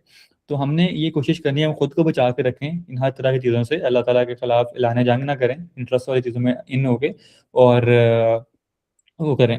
हाँ, अब मतलब आपको थोड़ा सा फाइनेंसिंग समझनी पड़ेगी हर चीज़ की। अब स्टॉक्स कैसे हलाल हैं, पाकिस्तान स्टॉक मार्केट कैसे हलाल है, म्यूचुअल फंड कैसे हलाल हैं, आपने अगर सबसे बड़ा प्रॉब्लम ये होगा कि अपनी फैमिली को कहेंगे, जैसा मैंने अपनी फैमिली को कहा था, हमारा भी एग्जैक्टली यही प्रॉब्लम था सेविंग अकाउंट से एचबीएल के अंदर। और फैमिली खुश भी हो रही होती है कि यार पैसे बढ़े हैं आपके, साल बाद थोड़ा सा प्रॉफिट आपको मिल जाता है। तो मैंने कहा कि यार ये तो मतलब कि हराम है चीज़, सूद मिल रहा होता है। तो फिर आपकी फैमिली यही कहती है ना, मतलब आप कहता है कि भाई लॉजिकली समझ नहीं आती, आपकी इन्फ्लेशन बढ़ रही है, आज का 1 लाख कल का तो 1 लाख नहीं होगा ना, वो कम हो जाएगा। तो वो तो बैंक उसको मैनेज कर रहा होता है, मेंटेन कर रहा होता है, तो फिर आप इन्फ्लेशन कैसे बीट करोगे? फिर आपको उनको बताना पड़ता है कि यार देयर इज शरिया कंप्लाइंट एवेन्यूज, स्टॉक्स हैं, म्यूचुअल फंड्स हैं, एग्जैक्टली उसके अल्टरनेट्स हैं, लेकिन शरिया कंप्लाइंट इसमें सूद नहीं है। तो आपको थोड़ा सा इसको मेहनत करनी पड़ेगी अगर आपने इसको खुद भी अंडरस्टैंड करना है और अपनी फैमिलीज के कॉन्टेक्स्ट में भी चीज़ें चेंज करनी है। तो दैट्स वन पार्ट।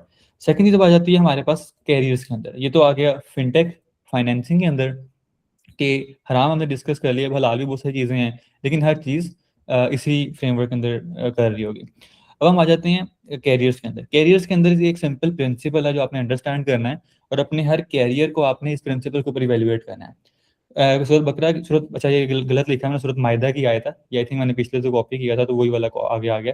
सूरत मायदा की आयत है, मुझे अभी याद नहीं क्या नंबर है।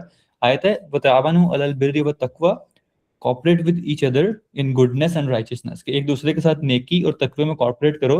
वला तावनु, और ना कॉपरेट करो, ना एक दूसरे की हेल्प करो, अलल इस्मि वल उद्वान, गुनाह के कामों में और हदों को पामाल करने के अंदर। मतलब ऐसी ऐसी चीजें जिससे अल्लाह ताला की हदूद पामाल होती हैं। तो ये एक सिंपल प्रिंसिपल अल्लाह ताला ने हमें सूरत मायदा में दे दिया कि आपका हर कैरियर आपने इवेल्युएट करना है। मतलब ये तो डेफिनेटली वो चीज़ है ना कि जो आप बड़े लेवल पे कर रहे हो, एक दूसरे को कॉपरेट करो, हेल्प करो, नेकी के कामों में, तकवा के कामों में, अच्छे प्रोजेक्ट्स इस दुनिया में करो, अपने आखिर के लिए कुछ बिल्ड करो, वो एक सेपरेट चीज़ है। लेकिन हमारा हर कैरियर इसके ऊपर इवेल्युएट हो रहा होगा। वला तावनु अलल इस्मि वल उद्वान, कि do not cooperate in sin and transgression, कि किसी भी ऐसे काम में कॉपरेट मत करो जो बेसिकली गुनाह का काम हो और जो बेसिकली ट्रांसग्रेशन का, अल्लाह की हदूद को कमाल करने का काम हो। जो काम इस कैटेगरी में लाई करेगा वो क्लियर कट हराम जॉब है। जो काम इसके अंदर किसी ना किसी तरह इसके ऊपर आ रहा होगा वो या तो मकरूह या हराम है और हमने उससे बचना है। अच्छा, उसके हम एग्जाम्पल ले लेते हैं। For example, we are software developers और हम अपनी कंपनी के अंदर काम कर रहे हैं, और हमारी कंपनी आती है कि यार ये सॉफ्टवेयर डेवलप करना है, और ये क्या है कि वो गैम्बलिंग इंडस्ट्री के लिए सॉफ्टवेयर है, क्योंकि गैम्बलिंग इस्लाम में हराम है। तो गैम्बलिंग के लिए सॉफ्टवेयर है कि आपकी प्रोडिक्शन इजीली हो सके। लेट्स से पीएसएल का मैच चल रहा है, तो पीएसएल के मैच के लिए, या फीफा का वर्ल्ड कप चल रहा है, तो उसके लिए प्रोडिक्शन करनी है कि यार क्या अगली मूव क्या होगी, तो उसके लिए एक सॉफ्टवेयर डेवलप करना है। अब गैम्बलिंग क्योंकि हराम इंडस्ट्री है, अगर आप इसको बिल्ड करेंगे तो आप कॉपरेट कर रहे हैं एक गुनाह को प्रमोट करने में, या एक अल्लाह की हदूद को पामाल करने में कॉपरेशन कर रहे हैं। तो क्लियरली वो, क्योंकि वो वाला एरिया ठीक नहीं है, तो आपका आप डायरेक्टली इस जोन के अंदर आ जाओगे, तो हमारे लिए वो जॉब हलाल नहीं है, उससे हमने बचना है। फॉर एग्जाम्पल, ऐसी कोई ना कोई सॉफ्टवेयर, कोई वेबसाइट जो बेसिकली अल्कोहल सेल करती है, राइट, अल्कोहलिक अल्कोहल बिजनेस के अंदर है, तो वो उससे हमने कहा अल्कोहल पाकिस्तान में, सॉरी पाकिस्तान में कह रहा हूँ, इस्लाम में हराम है। तो हमने किसी कोई भी ऐसा सॉफ्टवेयर डेवलप नहीं करना इसके अराउंड, कोई भी हमने डेवलप नहीं करनी इसके अराउंड, क्या आपसे कहते हैं, वेबसाइट, इस तरह की चीज़ें हैं। एक्सप्लिसिट कंटेंट जो 18+ कंटेंट है, अब उसकी मल्टीपल टाइप्स हो सकती हैं, उसके अंदर हमने किसी तरह का काम नहीं करना है। तो ये वाला हमारे पास एक पार्ट है कि कुछ क्लियरली हराम एरियाज हैं जो हमें नहीं करनी। और बहुत मुश्किल होता है लिटरली, मतलब I can tell you my experience कि अगर आपको इन चीज़ों का आइडिया ना होना, it's very hard to leave those things after getting into that. क्योंकि मेरे साथ खुद हो चुका, I can tell you that by example, कि आप पहले बच जाओ तो बच जाओ, लेकिन अगर आप जब एंटर हो जाते हो ना, फिर निकलना बहुत मुश्किल होता है। मतलब आपको पैसे आ रहे होते हैं, फ्यूचर स्टेबल नजर आ रहा होता है, तो बहुत मुश्किल होता है। तो आपने जब भी कोई नई अपॉर्चुनिटी लेनी है, कोई नया कैरियर लेना है, आपने उसको शुरू में इवेल्युएट कर लेना है कि इज इट हलाल और नॉट। अगर तो वो हराम है तो वहीं से छोड़ दें उसको, बहुत बहुत ईजी है उसको छोड़ना। लेकिन अगर आपने कही कि नहीं यार करके देख लेता हूँ, कोई मसला नहीं है, कोई 2-4 दलीलें मिल गई, लेकिन जब आपके दिल को इत्मीनान नहीं मिलेगा, आप एक मोमेंट पता लग जाएगा कि नहीं यार मैं वाकई गलत था, ये चीज़ वाकई हराम है, फिर उस वक्त छोड़ना बहुत टफ होता है, आपके डिपेंडेंस आपके ऊपर होते हैं, इट्स वेरी हार्ड। तो अब इसके अंदर आपकी फॉर एग्जांपल बहुत सारी कैटेगरीज आती हैं, कुछ फर्दर एग्जांपल मैं ले लेता हूँ, मेरे साथ खुद ज़्यादा एक्सपीरियंस हुआ इंश्योरेंस सेक्टर के अंदर। हमें एक प्रोजेक्ट मिल गया, वी स्टार्टेड डूइंग दैट। और क्योंकि मैं अपनी एजेंसी भी रन कर रहा हूँ, तो हमें उसके अंदर प्रोजेक्ट मिल गया, तो हमने 2-3 मेंबर्स उनको चाहिए थे डेवलपर्स, हमने उसको आउटसोर्स कर दिया। अब मुझे ही उसका आइडिया देखो कि इंश्योरेंस मैंने कभी अपनी इंश्योरेंस खुद कभी करवाई नहीं, ना घर वालों की, ना गाड़ी की, किसी की भी। तो मुझे इस सेक्टर का वैसे मेरी बिल्कुल स्टडी नहीं थी। मुझे मैंने वो पहले गो थ्रू उसको देखा ही नहीं कि यार ये हलाल है हराम है, मैंने प्रोजेक्ट मिलकर हमने करना शुरू कर दिया। वो अचानक एक दफ़ा एक स्कॉलर से डिस्कशन हो रही थी, तो मुझे आइडिया होगा कि यार ये तो ग्रे एरिया है। उसको मैंने स्टडी किया तो वो पता लगा कि यार ठीक है, कन्वेंशनल इंश्योरेंस तो इस्लाम में हराम है, क्योंकि इंश्योरेंस के बैक एंड के ऊपर सारा इंटरेस्ट होता है, गरर का एलिमेंट होता है, 2-3 और भी चीज़ें जिसकी वजह से इंश्योरेंस हराम है पाकिस्तान। ये भी आपको खैर बता दूं अगर आपको नहीं आइडिया है, कि आपकी लाइफ इंश्योरेंस, आपकी गाड़ी की इंश्योरेंस, आपकी जितनी भी टाइप ऑफ इंश्योरेंस है, दीज आर क्लियरली हराम। गूगल कर लें, इसका ऑल्टरनेट एग्जिस्ट करता है तकाफुल के नाम से, लेकिन जो कन्वेंशनल इंश्योरेंस हम करवा रहे होते हैं, लाइफ पॉलिसीज करवा रहे होते हैं, वो क्लियरली हराम है। You can Google that. तो जब मैं मुझे वो पता लगा कि यार ये तो हराम है और मुझे इसका आइडिया ही नहीं था, क्योंकि मैं खुद कभी इंश्योरेंस कराई नहीं थी, तो मैंने इसको भी स्टडी नहीं किया इस फील्ड को। अब उस क्लाइंट को छोड़ना है हमने, अब लिटरली बहुत मुश्किल था। ऑल्दो आप दीन पढ़ रहे हो, आप पढ़ा रहे हो, सारा कुछ कर रहे हो, लेकिन जब आपको 8-10 लाख रुपए आ रहे होते हैं और आपको पता होता है कि यार 2 साल सॉर्टेड है अगले, तो बहुत मुश्किल होता है। लेकिन वहां पे फिर आपका आता है कि आप अल्लाह ताला पे कितना बिलीव करते हो, क्योंकि अल्लाह ताला के नबी की एक बड़ी इंटरेस्टिंग हदीस है, जो बहुत मोटिवेट भी करती है, कि if you will leave something for sake of Allah, Allah ताला will replace it with way more better things. लाजमी नहीं है कि वो बेटर थिंग में भी उसी वही एग्जैक्ट रिप्लेसमेंट होगा। आपने एक जॉब छोड़ी है तो आपको में भी उससे अच्छे पैसों वाली जॉब मिल सकती है। हो सकता है कि आपको दिल की ऐसी कंटेंटमेंट मिल जाए जो वैसे आपको ना मिलती। हो सकता है कि आपको ऐसा मे बी अपनी फैमिली के कॉन्टेक्स्ट में आपको अच्छा स्पाउस मिल जाए, अच्छे बच्चे मिल जाए, किसी भी कॉन्टेक्स्ट में, अगर रिस्क की मल्टीपल टाइप्स हैं, तो अल्लाह ताला, अगर आप कोई चीज़ क्लियर अल्लाह ताला के लिए छोड़ते हो तो अल्लाह ताला उसका एक बहुत अच्छा ऑल्टरनेट देते हैं। तो हमने ग्रे हराम एरिया से तो क्लियरली बचना है। मल्टीपल कैटेगरी आप उसको सर्च कर लेना। उसमें आई थिंक अगर मैं just give me a second, मेरे ख्याल लाइव हो गया होगा, मैं आपको वो दिखा भी देता हूँ जिसमें था। सॉरी, मैं अपना सेकंड मॉनिटर यूज कर रहा हूँ, जैसे मैं सेकंड।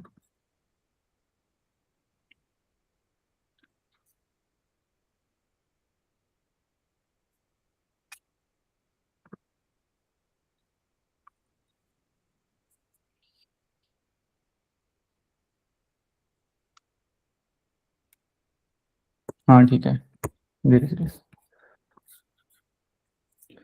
तो मैंने, क्योंकि मेरा अपना एक स्टार्टअप भी है जिसको मैं रन कर रहा हूँ, अपना एक पैशन प्रोजेक्ट, उसके अंदर भी मैंने एक चीज़ ऐड की थी कि कौन कौन सी इंडस्ट्री, जो मैंने यहाँ पे ऐड नहीं कर पाया because of the shortage of time, तो हमको मेंशन करते हैं। अल्कोहल हमने डिस्कस कर लिया, गैम्बलिंग इज वन पार्ट, इसको हमने नहीं करना। 18+ कंटेंट, पोर्नोग्राफी इंडस्ट्री है, उसके अंदर अगर कोई प्रोजेक्ट है, कोई वेबसाइट है, वी कांट डू दैट, वो हराम इंडस्ट्री है तो हम उसके नहीं कर रहे होंगे। इंटरेस्ट बेस्ड हर चीज़, इंश्योरेंस, बैंकिंग के, अच्छा, बैंकिंग की हर जॉब हराम नहीं है, कुछ हलाल भी है, तो वो ग्रे जोन में आती है, इसको हम बाद में डिस्कस करते हैं। अभी हम हराम को डिस्कस करें, हराम और ग्रे जोन में एक डिफरेंस है, तो उसको हम डिस्कस बाद में कर लेते हैं। वो वाला पार्ट हो गया। इंटरेस्ट बेस्ड इंश्योरेंसेस, कुछ बैंकिंग के सेविंग अकाउंट वाले ऐसे ऐसे रोज वो वाले आ जाएंगे। पोर्क एंड प्रोहिबिटेड फूड्स, इसके अगर अराउंड की चीज़ है वो वाली आ जाएंगी। फ्रॉड एंड एक्सप्लॉइटेशन, ये वाले आप इसके अंदर कुछ कुछ सॉफ्टवेयर ऐसे बन रहे होते हैं डिसेप्टिव मार्केटिंग के, वो उसको हमने अवॉइड करना है। ड्रग्स के अराउंड अगर कोई सॉफ्टवेयर बन रहा है कि मतलब हमारी अगर इंडस्ट्री को इस तरह का, तो मैं आपको ना एक स्क्रीनशॉट भेज दूंगा कि देयर आर फ्यू इंडस्ट्रीज जो क्लियरली हराम है, उसको हमने अवॉइड करना है। अगर हम उसको अवॉइड करेंगे तो इट्स बेटर, वरना बाद में उससे निकलना बहुत मुश्किल हो जाता है। तो एक तो ये वाला पार्ट हो गया। दूसरा पार्ट है ग्रे एरिया। अच्छा, ग्रे एरिया ये होता है कि आपका वो हराम तो नहीं होता, कभी कभार या तो मकरूह होता है लाजमी, कि डिसलाइक होता है, लेकिन वो उस पर गुनाह नहीं होगा। फॉर एग्जाम्पल, फ्रेमवर्क ये वाला था कि आपने किसी भी ऐसे चीज़ में तावन नहीं करना, किसी भी ऐसे चीज़ में कंट्रीब्यूट नहीं करना जो कि गुनाह के कामों को और ट्रांसग्रेशन के कामों को प्रमोट कर रही हो, आपने वो वाला पार्ट नहीं बनना। फॉर एग्जाम्पल, अगर मैं किसी इंश्योरेंस कंपनीज के लिए सॉफ्टवेयर डेवलप कर रहा हूँ उनकी मार्केटिंग के लिए, तो इंश्योरेंस की मार्केटिंग का मतलब है कि आपकी कन्वेंशनल इंश्योरेंस हराम है, अगर मैं उसकी मार्केटिंग का सॉफ्टवेयर डेवलप करूंगा तो मेरे बनाए हुए सॉफ्टवेयर के साथ उनकी एक बेहतर सोशल प्रेजेंस बनेगी, उनकी बेहतर सोशल प्रेजेंस बनने की वजह से उनको बेहतर कस्टमर आएंगे। तो मैंने, क्योंकि उस इंडस्ट्री को ग्रो करने में कंट्रीब्यूट किया, बैकएंड पे रह के एक अच्छा सॉफ्टवेयर डेवलप करके, तो मैं उसका पार्ट बन गया, मैंने ताउन किया, तो इसलिए वो जॉब हराम होगी। अब सम टाइम में जॉब हराम नहीं होगी। अब फॉर एग्जाम्पल, मैं सर्विसेज देता हूँ as a office boy, right, simple example ले लेते हैं। अब एज अ ऑफिस बॉय किसी बैंक के अंदर काम करना, मैं भी कंट्रीब्यूट नहीं कर रहा किसी इंटरेस्ट को बढ़ाने में, इस तरह करने में, तो वो वाला उससे मैं बच जाऊंगा। या मैं लेट से मेरी सर्विसेज हैं, ये मैं एक ऐसी प्रोडक्ट बना रहा हूँ कि जो जेनेरिक है, जो मार्केटिंग की प्रोडक्ट है, उसको आप किसी भी इंडस्ट्री में यूज करें। अब उसका फाउंडर अगर उसको गलत इस्तेमाल करता है तो उसका मसला, वो मेरा मसला नहीं है कि मैंने मार्केटिंग, एक तो मार्केटिंग का प्रोडक्ट मैंने स्पेसिफिकली इलीगल इंडस्ट्री के लिए बनाई, वो हराम है। लेकिन एक मैंने ऐसे सॉफ्टवेयर, ऐसे प्रोडक्ट बनाई कि जो न्यूट्रल, इट सेल्फ न्यूट्रल है। लेट्स से वो एक सिंपल मार्केटिंग प्रोडक्ट है, आप चाहे उसे रियल एस्टेट की मार्केटिंग कर लो, आप उसे कन्वेंशनल इंश्योरेंस से कर लो, आप बैंक से कर लो, आप 18+ कंटेंट की मार्केटिंग कर लो, जिसमें मर्जी कर लो। अब मेरा रोल गुनाह को प्रमोट करने में नहीं है। इट जस्ट लाइक दैट, एक बंदा छुरी बना रहा है, तो अब छुरी से आप फल भी काट सकते हैं और छुरी से किसी गर्दन भी काट सकते हैं। जिसने छुरी यूज करनी उस पर डिपेंड करता है, छुरी वाला छुरी बना के हराम काम नहीं कर रहा। तो अगर तो हमें पता है कि अगर मैं छुरी बना रहा हूँ और इस छुरी से इसने किसी की गर्दन ही काटनी जाकर, तो फिर वो हराम होगा। सिमिलरली कि मेरे सॉफ्टवेयर की मार्केटिंग अगर इंश्योरेंस की इंडस्ट्रीज के लिए यूज होनी है, वो हराम होगा। लेकिन अगर सॉफ्टवेयर सिंपल है तो यूजर जहां मर्जी करिए, वो वाला आपका हलाल कैटेगरी में आएगा या फिर एक्सेस ग्रे जोन में आएगा। अच्छा, अब ग्रे जोन में और कौन सी चीजें होती हैं? ग्रे जोन से मुराद है कि आपके बैक ऑफिस के रूल जो जो डायरेक्टली जो नहीं कर रहे कॉन्ट्रीब्यूट, जब एग्जांपल इतनी जहर में आ नहीं रही, लेकिन आप डायरेक्टली सिंध के अंदर कॉपरेट नहीं कर रहे, असिस्ट नहीं कर रहे। जिसमें हम और कौन सी एग्जांपल इसकी दे सकते हैं कि लेट्स से आप बैंक की कन्वेंशनल इंश्योरेंस की एग्जांपल ले लो। कन्वेंशनल इंश्योरेंस की इंडस्ट्री है, इटसेल्फ हराम है। अब लेट्स से एक इंश्योरेंस कंपनी है, वो आपको कहती है कि यार आप मेरा बिजनेस है लेट्स से इलेक्ट्रिशियन का और प्लम्बिंग का। अब वो कहते हैं कि यार हमारे ऑफिस के अंदर मसला आ गया, हमने सारी वायरिंग करवानी है इलेक्ट्रिशियन की, हमने नई इंस्टॉलेशन करानी है एयर कंडीशनर्स की, और ये करना वो करना है। अब मेरा कोई ताल्लुक नहीं है उनके बिजनेस के साथ, मेरा काम अपना न्यूट्रल है, तो I will go, I will do their work. और मैंने काम तो एक आराम इंडस्ट्री के अंदर किया है, लेकिन मेरे इलेक्ट्रिशियन के बिजली की तारें लगाने से मैंने कोई उनको सपोर्ट नहीं किया उनकी गुनाहों को प्रमोट करने में, इंश्योरेंस प्रमोट करने में। तो ये हमने देखना है कि जो भी हमारा रोल है, क्या वो एक गुनाह के काम को प्रमोट करने में हेल्प कर रहा है, नहीं कर रहा। अगर तो वो कर रहा है, वो हराम है। अगर वो नहीं कर रहा तो इट्स फाइन, फिर वो आएगा आइदर हलाल के अंदर या वो ग्रे जोन के अंदर। ग्रे जोन वो होता है कि आपके दिल में के अंदर शक है, पता नहीं यार ठीक है नहीं भी ठीक। तो अक्सर होता है ना कि हम शक के अंदर होते हैं।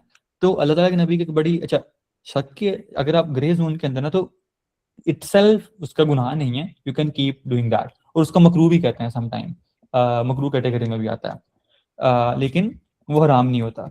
अब यहाँ पे I can tell you my own personal thing, जो कि मैं करता होता हूँ अपनी लाइफ के अंदर, कि आप ग्रे जोन में कर सकते हो, उसमें कोई प्रॉब्लम नहीं है। फॉर एग्जाम्पल, आप किसी ऐसी कंपनी में काम कर सकते हो कि जो मे बी सर्विसेज देती हैं बैंकिंग सेक्टर के अंदर, लेकिन वो बैंकिंग सेक्टर हो सकता है कि वो इंटरेस्ट के साथ लिंक नहीं है, तो वो दूसरी जेनेरिक में भी साइबर सिक्योरिटी की या मे बी वो इंफ्रास्ट्रक्चर की किस तरह की सर्विसेज देती हैं, तो कोई मसला नहीं है उसमें। लेकिन आपके दिल में शक है कि यार फिर भी बैंकिंग सेक्टर है हराम, वो कन्वेंशनल इंश्योरेंस है हराम है, सही नहीं है, दिल के अंदर शक है। तो अल्लाह ताला के नबी की हदीस है कि देयर आर थ्री थिंग्स, हलाल, हराम, and in between there is grey area. तकवे के नजदीक बेहतर है कि आप वो ग्रे एरिया भी छोड़ दो। तकवे के नजदीक बेहतर मतलब अगर आप नहीं कर सकते तो कोई प्रॉब्लम नहीं है, लेकिन तकवे के नजदीक बेहतर है कि आप वो ग्रे एरिया भी छोड़ दो। और मैं पर्सनली कोशिश कर रहा होता हूँ कि कोई भी अगर लाइफ में ऐसी चीज आती है कि जो हराम नहीं है लेकिन ग्रे एरिया के अंदर है, तो बेहतर है कि आप वो ग्रे एरिया भी छोड़ दो, कि ऐसा ना हो कि किसी ने ग्रे एरिया को चलते जाते हुए हराम में गिर ना जाओ। तो ये वाला एक पार्ट है। तो हमने अपने हर कैरियर के अंदर ये देखना है कि उस कैरियर के बैकएंड पे क्या चीज़ है। क्या हम इनडायरेक्टली किसी को कर तो नहीं रहे, किसी गुनाह को प्रमोट, या किसी कोऑपरेट तो नहीं कर रहे किसी ट्रांसलेशन के अंदर। और अगर वो हो रहा है तो वी शुड अवॉइड दैट, क्योंकि हलाल कमाना अल्लाह ताला के नबी ने खुद फरमाया कि वो अल्लाह ताला, हलाल कमाना अल्लाह ताला के नबी के दोस्त, और हराम कमाने के बहुत कॉन्सिक्वेंसेज हैं। लिटरली बहुत कॉन्सिक्वेंसेज। आप उसको कोई चैट जीपीटी करके देख लें, बहुत कॉन्सिक्वेंसेज है। वो माल रहता भी नहीं है, दिल का सुकून भी नहीं रहेगा। अल्टीमेटली ऐसे ऐसे मतलब just need to imagine that कि लेट्स से मैं एक राम जॉब से कमा रहा हूँ, मेरे पास 10 लाख महीने में आ रहा है, 2 साल मेरा कॉन्ट्रैक्ट है, मेरे में भी 2 करोड़ बन जाएगा। हो सकता है कि फैमिली के अंदर किसी को कैंसर हो जाए, या आपके आपके में भी बच्चे डिसेबल हो जाए, तो कोई ऐसी प्रॉब्लम आ जाएगी, आपके पैसे भी और एक लाइफ टाइम आपको मुश्किल भी आ गई। तो यू नेवर नो कि अल्लाह ताला के पकड़ कब आ जाए। और हो ये भी हो सकता है कि आपकी पूरी लाइफ गुजर जाए, आप मर जाए, कुछ भी ना हो, लेकिन आखिरत के कॉन्सिक्वेंसेज बहुत ज्यादा हैं। तो हमने कैरियर्स के अंदर स्पेसिफिकली ये देखना है, सॉफ्टवेयर इंडस्ट्री के अंदर बहुत सारी चीज़ें ऐसी होती हैं जो कि इन एरिया में फॉल कर रही होती हैं। We should be actively seeing that कि हम खुद इसमें फॉल ना कर रहे हों। और अगर कोई ऐसा प्रॉब्लम आता है तो हम उसको खुद ही मतलब अगेन समटाइम हम खुद ही डिसीजन ले रहे होते हैं, उसको पहले खुद रिसर्च करनी है, किसी एक्सपर्ट से पूछना, उसका किसी स्कॉलर से डिस्कस करना है, स्कॉलर डिस्कस करने के बाद उस इंडस्ट्री को समझना है, उससे भी डिस्कस करना है, फिर एक कंक्लूजन में पहुंचना है, फिर एक्शन लेना है। हम बड़े इंपल्सिव होते हैं, फौरन एक्शन लेते हैं और समटाइम हमें बैकफायर कर जाता है। तो ये भी हमने चीज़ करनी है, कंसल्टेशन भी करनी है और अल्लाह ताला से हेल्प मांगनी है। अच्छा, ये वाला पार्ट ऑफ कैरियर में जब किसी ने पूछा कि ड्रॉप शिपिंग हलाल है हराम है, drop shipping majority of the opinion is हराम। उसकी रीज़न क्या है? उसमें आप कोई नहीं कर रहे ऐसा, मतलब किसी के साथ ताउन नहीं कर रहे, मतलब ड्रॉप शिपिंग में कोई हलाल, ये वाला पार्ट उसमें रूल चेंज हो जाता है। उसमें रूल ये है कि अल्लाह ताला की नबी की हदीस है और कुरान के अंदर आता है कि आप सिर्फ वही चीज़ सेल कर सकते हो जो आपकी अपनी ओनरशिप में होती है। एक प्रॉपर सब्जेक्ट है द फिक ऑफ बिजनेस, फिक ऑफ बीयू कहते हैं, द फिक ऑफ बीयू। मुझे बीयू का इंग्लिश वर्ड नहीं आ रहा, बीयू। अच्छा, फिक ऑफ बीयू होता है कि द बिजनेस की जो फिक है ना, जो पूरी अंडरस्टैंडिंग है, वो वाला कि द ब्रांच ऑफ इस्लामिक फिक that governs commerce, trade and financial dealings. इसके अंदर अलग अलग नबी की हदीस आती है कि मल्टीपल उसमें चीजें हैं, 5-6 मेजर चीजें होती हैं, जाबो कबूल वगैरह वगैरह। अच्छा, इसके अंदर ये आपकी चीज आती है, you can only sell that thing जो आपकी अपनी ओनरशिप में है। ड्रॉप शिपिंग के अंदर प्रॉब्लम ये है कि आप मिडल मैन होते हो। मैंने ऑर्डर प्लेस की आपकी वेबसाइट के ऊपर, आपके पास वो चीज़ नहीं है, आपने पीछे से किसी से शालमी की सप्लायर से उठाई और मुझे ट्रांसफर कर दिया, डिलीवर करवा दिया। अब ये मॉडल हराम है क्योंकि आपकी अपनी ओनरशिप में चीज़ नहीं थी और आपने वो वाला यूज़ कर दिया। इसको आप हलाल कैसे कर सकते हो? उस पर बहुत सारे आर्टिकल्स हैं, बहुत सारी डिस्कशन हैं। मतलब ये इटसेल्फ मॉडल जो है, जो ड्रॉपशिपिंग ओरिजिनल, वो हराम है, वो नहीं करना चाहिए। फिर उसको हलाल करना तो फिर उसके अपने मेथड्स हैं कि ठीक है, आपकी अपनी वेबसाइट में मेंशन हो कि आई am not the main person, मैं मेरी पार्टनरशिप है स्पेसिफिक कंपनी के साथ। अगर लेट्स से आप प्रोडक्ट बाय कर रहे हो तो मैं इस कंपनी से सोर्स कर रहा हूँ, अगर तो बायर को ये ट्रांसपेरेंसी क्लैरिटी है तो फिर ये ड्रॉप शिपिंग वाला मॉडल हलाल है। लेकिन अगर बायर को आपने रखा हुआ है उसके अंदर एक धोखे के अंदर, तो ये बेसिकली हराम कैटेगरी में आते हैं। तो ये डिपेंड करता है कि आप किस तरह कर रहे हैं। तो आई hope I answer your question. ठीक है, ये वाला पार्ट हो गया। कैरियर्स के अंदर हमारे पास फाइनेंसिंग का पार्ट हो गया। तीसरा मुझे थोड़ा पार्ट डिस्कस कर लेते हैं हमारे रिलेशंस के अंदर। रिलेशंस के अंदर इसको जो मैंने क्यों मेंशन किया, क्योंकि वी आर ऑलमोस्ट जेनजी, 20 से 30 के दरम्यान हमारे सबकी एजेस हैं। तो ये अनफॉर्चुनेटली हमारे ना एक बहुत बड़ा कल्चर डेवलप हो रहा है अपोजिट जेंडर, उसकी क्या उसे कहते हैं, उसको इंटरेक्शंस का, और डेटिंग, फ्रेंडशिप्स, यूनिवर्सिटीज़ के अंदर, वर्क स्पेसेस के अंदर। तो वी शुड ऑल्सो अंडरस्टैंड कि इसकी हमारा रिलीजन इसके बारे में क्या कहता है। तो देर इज अ, अच्छा, एक चीज तो बिल्कुल I am not going to say कि यार सब कुछ खराब है, हमें बात करनी नहीं चाहिए किसी अपोजिट जेंडर से। इवन इस सेशन के अंदर अपोजिट जेंडर बैठा हुआ है, दोनों जेंडर्स बैठे हुए हैं। तो इस आज की सोसाइटी में इट्स नॉट पॉसिबल कि आप इंटरेक्शन करें ही ना अपोजिट जेंडर, क्योंकि एक एक एक आप कह लो कि नामुमकिन है अभी ये बात। आप अगर वर्क स्पेसिस में हैं, देयर आर बोथ जेंडर्स, आप एजुकेशन में, देयर आर बोथ जेंडर्स, हर हर कॉन्टेक्स्ट के अंदर। तो अब हमने देखना है कि हमने अल्लाह ताला की कौन सी बाउंड्रीज के, कौन से दायरे के अंदर रह के ये इंटरेक्शंस करनी है, और कौन कौन सी चीज़ें आती हैं। अब इसमें कुछ चीज़ें हैं कि जो आपकी क्लियर कट हराम कैटेगरी में नहीं आती, हराम उसको ना भी कहें लेकिन मकरूह कैटेगरी में आती हैं। जिसमें आपकी डेटिंग कल्चर्स, आपके I can be very harsh here, लेकिन आई एम सॉरी दैट्स, क्योंकि अल्लाह ताला के अगर अल्फाज हैं तो वो I am just coating that. आपका बॉयफ्रेंड गर्लफ्रेंड कल्चर, आपका डेटिंग कल्चर, टोटली ये वेस्ट वेस्ट की तरफ से हमारे पास आ रहा है, उनका कॉन्सेप्ट है। इस्लाम के अंदर दैट्स क्लियर कट हराम। हाँ, आपने उसको, मतलब अगर वो कर रहा है गर्लफ्रेंड बॉयफ्रेंड यूनिवर्सिटीज में, तो आपने उनको समझाना है, ये डायरेक्ट उनको फतवा नहीं लगाना जाके, वरना वो आपके अगेंस्ट हो जाएंगे। लेकिन खुद आपने अंडरस्टैंड करना है कि दैट्स नॉट हलाल। अल्लाह ताला ने इसको मना फरमाया है। इसमें अल्लाह ताला ने डायरेक्टली नहीं कहा कि ये बॉयफ्रेंड गर्लफ्रेंड हराम है। बहुत सारी चीज़ें आती हैं जो इसको सपोर्ट करती हैं। फॉर एग्जाम्पल, कुरान की आयत है, डू नॉट अप्रोच जिना, कि आप वला तकरबु जिना, कि आप जिना के करीब ही मत जाओ। अब बॉयफ्रेंड गर्लफ्रेंड मतलब you are not doing doing that act, right? लेकिन उस एक्ट से देयर इज अ पॉसिबिलिटी कि there will be a day maybe आप उसके अंदर फॉल कर जाओ। इट जस्ट लाइक दैट कि अगर एक बच्चा है, वो मे बी आग के करीब जा रहा है, तो वो उसकी माँ उसको ये नहीं कहेगा कि मेरे बच्चे तो उसमें आग में ना गिरना, वो कहेगा कि भाई उसके करीब भी ना जाना। या फिर उस वायर के अंदर शॉर्ट सर्किट है तो उसके करीब भी ना जाना है, क्योंकि अगर तो करीब जाएगा देयर इज अ पॉसिबिलिटी कि तुझमें वो वाली वो सर्किट, तुझे करंट लग जाएगा, तो आग में गिर जाएगा। तो अल्लाह ताला हमें इससे बचा रहे हैं कि डू नॉट अप्रोच जिना, कि you you don't need to do that. और उससे बचने के लिए देयर आर प्री रेक्विजिट, मतलब अब आपने वो चीज़ें नहीं करी, आपको उसके करीब ले जाएं। दूसरी बड़ी स्केरी हदीस है, जो मे बी आज के कॉन्टेक्स्ट में, if you don't know you should know that. Allah ताला के नबी की हदीस में, क्योंकि अगेन अगर आप बॉयफ्रेंड गर्लफ्रेंड कल्चर है, डेटिंग कल्चर, तो definitely there is a physical interaction to some extent. मतलब मे बी सलाम दुआ हो रही है, हाई फाई हो रही है, ये बेसिक एक दूसरे के साथ बैठे हुए हैं। तो अल्लाह ताला के नबी की हदीस है कि किसी नॉन महरम अपोजिट जेंडर को टच करने से बेहतर ये है कि उस शख्स के सर में एक लोहे का कील घुसा दे या घूम दे, वो उससे बेहतर है कि वो किसी नॉन महरम जेंडर को टच करे। मतलब एक साइड पे कि अगर तलहा तारिक के सर के अंदर किसी हथौड़े के साथ कोई बड़ा लोहे का कील ठोक दिया जाए, वो बेहतर है बजाय इसके कि तलहा तारिक किसी नॉन महरम को टच करे। इतना सेंसिटिव ये चीज है, and now you can compare that with our culture.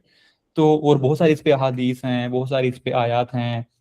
Surat Surat नूर जो है वो पूरी की पूरी उसका जो फ्रेमवर्क है उसी इन्हीं टॉपिक्स के वो अराउंड रिवॉल्व करता है। यू कैन स्टडी दैट, हम इतना डीप नहीं जा सकते, लेकिन we need to first of all realize that कि आज के कॉन्टेक्स्ट के अंदर आपका dating culture, friendship culture with upper gender, this is not correct. हमने इससे बाहर आना है, हमने अपने इसको दूसरे को बाहर लेके आना। और ये बहुत बहुत मतलब इट्स वेरी टफ कि हम देखते हैं, मतलब मेरे अपने दोस्त हैं, बाद में जब ब्रेकअप्स होते हैं फिर आप उनकी हालतें देखते हो, कैसे वो डिप्रेशन में जा रहे होते हैं, सुसाइडल थॉट्स आ रही होती हैं, क्या क्या नहीं हो रहा था उनके साथ।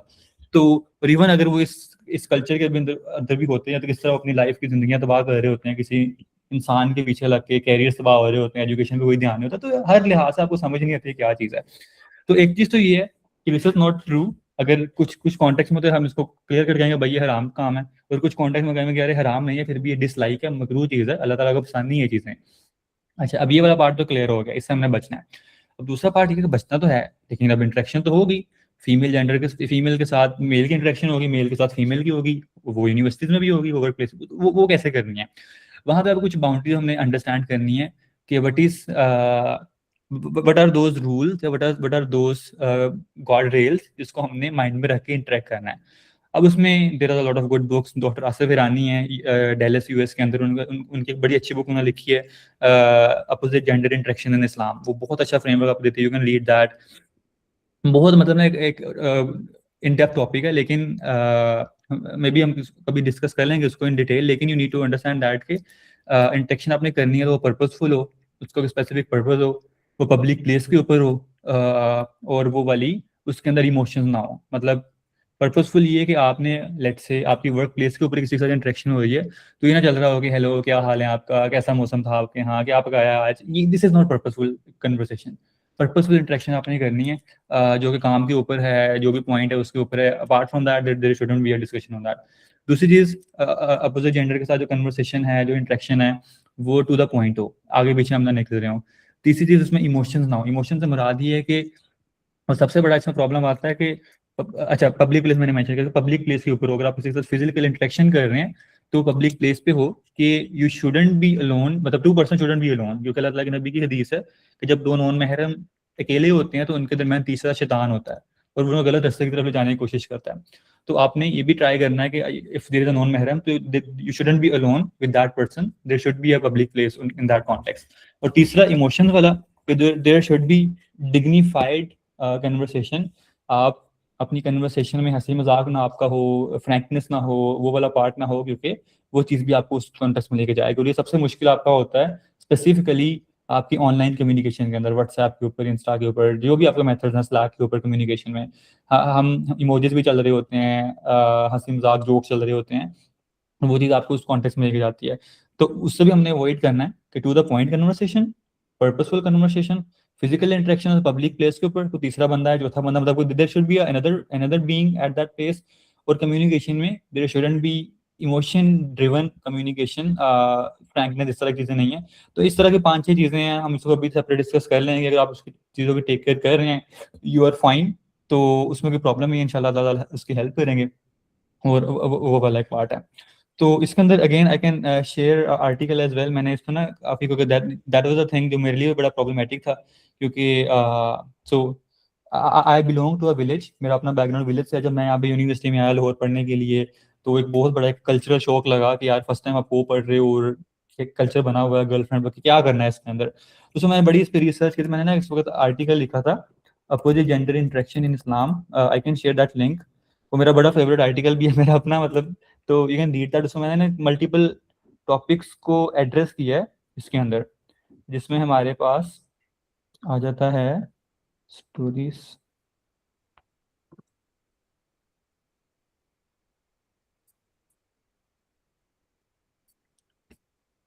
that was this one 2021 में, 5 साल हो गए इसको जब मैंने लिखा था आर्टिकल। तो उसमें मैंने 3 चीज़ों को डिस्कस किया था, can opposite gender be friends, और उसके अंदर there was a Islamic perspective definitely, then there was a psychological perspective, and there was a logical reasoning.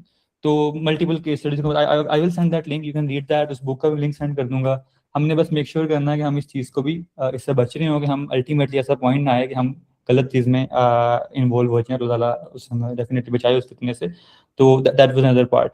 और उसके अलावा we should definitely pursue, we are all young, we should try to find our partner, क्योंकि इंसान की एक basic need है to share their things with a partner. तो हलाल की तरफ मूव करें।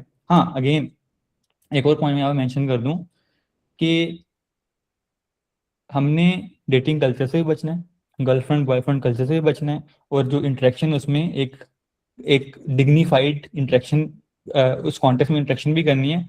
Apart from all of that, still there is a room in our religion कि अगर आप किसी को लाइक करते हो तो you can channelize that through a proper channel, और आप अपने पसंद के बंदे से शादी कर सकते हो, either if there is a male और फीमेल, इट्स टोटली फाइन। अगर आप किसी को लाइक करते हो तो उसको चैनलाइज आपने करना है पॉजिटिव कॉन्टेक्स्ट के अंदर। Let's say if you like someone, आपको पता लग गया कि यार ये बंदा मतलब उसको मैं पसंद करता हूँ, या बंदी इसको मैं पसंद करता हूँ, और आई एम एक्सपेक्टिंग कि मेरी लाइफ अच्छी गुजरेगी, तो जस्ट अप्रोच दैट। मतलब फिर आपने ये नहीं करना कि आपका 4 साल रिलेशन चल रहा हो। इफ यू आर सीरियस, अगर तो सीरियस है तो निकाह की तरफ मूव करो उस पार्ट को, अगर नहीं हो तो उसको उधर ही छोड़ दो। अच्छा, सीरियस हो, निकाह की तरफ मूव करना है, discuss that with that person, यार I am interested in that context, अगर वो भी इंटरेस्टेड है, फैमिली में बात मूव फौरन करो। फैमिली अगर मान जाती है तो ठीक है, आपको अपना फेवरेट बंदा मिल गया, नहीं मान लिया तो आपने उसको छोड़ दिया। तो इस्लाम के अंदर किसी को पसंद की शादी करना इज नॉट डिस्करेज, इवन को सहाबा की पसंद की शादियां, आपको कुछ ऐसी अहादीस मिलती हैं, अल्लाह ताला के नबी के खुद उस चीज़ को प्रूव किया, तो वो उससे इस्लाम मना नहीं करता। मतलब अगेन इस्लाम आपकी डिजायर्स के ऊपर कोई आपको रोकता नहीं है कि आपको कोई पसंद है तो अब आपने करनी है, क्योंकि आप इस्लाम को फॉलो कर रहे हो। तो इस्लाम आपको एक सर्कल ऑफ एक सर्कल देता है कि सर्कल के अंदर आके अपने लाइफ स्पेंड करने से बाहर नहीं जाना। आपकी डेटिंग कल्चर, बॉयफ्रेंड कल्चर, उस सर्कल के बाहर क्या एरिया, उधर नहीं जाना। अंदर है कि if you like someone, you can marry with that person by channelising that through a proper channel, और आप इंटरेक्शन हो रही है तो इट्स ऑल्सो फाइन, लेकिन उस इंटरेक्शन की प्रॉपर वो गार्डरेज एंड वो वाली चीजें हैं। तो इसके अंदर इसको मैंने इसलिए ऐड किया था कि इसमें हम बहुत सारी ऐसी चीजें कर रहे होते हैं अनफॉर्चुनेटली वर्क प्लेसेस पे, यूनिवर्सिटीज में, तो उसको हमने अवॉइड करना है। ये वाला पार्ट हो गया। तो 3 चीज़ हमारी कवर होगी, बैंकिंग सेक्टर, फिनटेक, आप कह लें इसको, आपका कैरियर्स का, आपके relationship, and last cheese I will discuss कि हमारी सोशल मीडिया की इंडस्ट्री, क्योंकि ये भी बहुत बड़ा चैलेंज है। बहुत सारी और भी चीज़ें हैं, इन 4 का मैंने इसलिए डिस्कस किया कि ये प्रोमिनेंट है, हम सभी इसका किसी ना किसी जगह पे इसका यूज़ कर रहे होते हैं, इसका शिकार होते हैं, तो इसलिए that will make more sense. और बाकी लाइफ को जो भी कॉन्टेक्स्ट एंड डायमेंशन है, आपने हर एक को इसके ऊपर रख के इवेल्युएट करना है, और you can able to understand that कौन सी चीज़ मुबाह है, कौन सी हराम है, कौन सी मकरूह है, तो यू कैन अंडरस्टैंड दैट। अच्छा, सोशल मीडिया की इंडस्ट्री के अंदर we are involve in that, हम यूट्यूब भी यूज़ कर रहे हैं, इंस्टा भी, फेसबुक भी, सब चीज़ें यूज़ कर रहे हैं। तो you are doing gaming, that's fine. मतलब सोशल मीडिया यूज़ करना इट्स फाइन जेनेरिकली। इसमें गलत चीज़ें क्या हैं, वो ये हैं कि म्यूजिक इज़ हराम, और ये majority of our mainstream scholars की मतलब अहादीस हैं, इस पर कुरान है। कुछ स्कॉलर्स हैं जो इससे थोड़ा हट के जाते हैं, वो कहते हैं म्यूजिक हराम नहीं है, ठीक है, लेकिन majority of the opinion is that music is हराम, और स्ट्रॉन्गली डिसलाइक, इसको नहीं सुनना चाहिए। अगर तो हम सॉन्ग सुन रहे हैं, अगर तो हम जो भी हमारे फेवरेट्स मेटल हैं, बैंड्स हैं, उसको अगर हम सुन रहे हैं, तो उसको हमें अवॉइड करना है। अब you have to do that with a practical context, क्योंकि आप फौरन एक चीज़ छोड़ेंगे ना, और उसको छोड़ने के बाद 2 दिन तो आप छोड़ लेंगे, अब 2 दिन के बाद उससे ज़्यादा सिवियरिटी के साथ फिर वापस आएंगे, क्योंकि आपके अंदर जो गैप आएगा। तो आपने अगर किसी एडिक्शन को छोड़ना है तो आपने वो भी स्लोली एंड स्टेडीली छोड़नी है। इट जस्ट लाइक दैट, अगर बंदा अगर ड्रग्स करता है तो उसको फौरन ड्रग नहीं छुड़वाई जाती, उसको पहले रिहेबिलिटेशन सेंटर में लेके जाया जाता है, 2-3 महीने उसको स्लोली एंड स्टेडीली छुड़वाई जाती है। तो similarly you want to remove music from your life. आपने भी अगर नहीं, आप मतलब आप अपने फारी टाइम में सुनना अगर सब पसंद करें, तो आप म्यूजिक को थोड़ा स्विच कर लें नशीद की तरफ, ऐसे नशीद में भी जो थोड़े से म्यूजिकल इंस्ट्रूमेंट्स वाले हैं। आफ्टर अ वीक आप नशीद विद वोकल ओनली भी आ जाएं, आफ्टर अ वीक में भी आप उसको भी उससे नीचे दर्जे पे आ जाए। तो आपने आहिस्ता आहिस्ता उस चीज़ को टोटली इरेडिकेट करना है, ताकि उस सब हराम चीज़ें निकल आए। तो म्यूजिक के हराम, मूवीज इज फाइन, मतलब मूवीज आप देख सकते हो फैमिली के साथ बैठ के, लेकिन देर शुडंट बी वेस्टर्न मूवीज के अंदर हमें पता है कि बहुत सारी BHI भी होती है, एक्सप्लिसिट कंटेंट भी बहुत सारी होता है, तो वी शुड अवॉइड दैट। लेकिन अगर वैसे कोई चीज़ें हैं, एनिमेटेड मूवीज हैं, बच्चों वाली हैं, families content, you can do that, it's fine. Social media भी है, इट्स अ टूल, हराम इसमें कुछ नहीं है। मतलब इनका यूजेज हराम है, इटसेल्फ ही चीज़ें हराम नहीं है। अब अगर मैं सोशल मीडिया यूज़ कर रहा हूँ, फेसबुक इंस्टा यूज़ कर रहा हूँ और इससे मेरा बेनिफिट हो रहा है, तो ये तो हलाल बल्कि सवाब है इसका। लेकिन अगर इसको मैं न्यूट्रली यूज़ कर रहा हूँ तो वो भी चीज़ है। लेकिन अगर इसको यूज़ करते हुए मैं गुनाह कर रहा हूँ, मैं मे बी एक्सप्लिसिट कंटेंट देख रहा हूँ सोशल मीडिया के ऊपर, मैं दिन रात बैठ के ऐसे रील्स देखता हूँ जिसमें मेरे सामने हाफ कपड़ों के साथ फीमेल्स आ रही हैं और उसको मैं इंजॉय कर रहा हूँ और वो सारा कुछ कर रहा हूँ, तो वो मैं गुनाह का काम कर रहा हूँ। तो टूल्स इटसेल्फ हराम नहीं है, इनको यूज़ कैसे करना है, दैट इज़ द प्रॉब्लम। इसके लिए हमने अवॉइड करना है कि अगर हम इन टूल को यूज़ करें तो हम गुनाहों से बच रहे हों, हम इन टूल्स को यूज़ करते हुए गीबत ना कर रहे हों, हम तबर्रुज तबर्रुज स्पेसिफिकली फॉर फीमेल्स, क्योंकि क्योंकि ये सारी इंडस्ट्री ही रिवॉल्व करती है बिकॉज ऑफ फीमेल्स। मतलब इसको डिज़ाइन कैसे किया गया है, तबर्रुज मीन कि आपने इमोडेस्टी के साथ अपने आप को डिस्प्ले नहीं करना, क्योंकि आप खुद भी ये गुनाह काम कर रहे हो, फिर जो आपको देख रहा है वो बंदा भी गुनाह का शिकार हो रहा है, वो अपनी मर्जी से डेफिनेटली वो देख रहा है, उसको भी छितर पड़ने चाहिए, लेकिन आप खुद भी ये गुनाह कर रहे हो और दूसरे किसी और करने का भी वजह बन रहे हो, तो वो हमने नहीं करना। I request to all of the sisters, और वो वाला पार्ट है।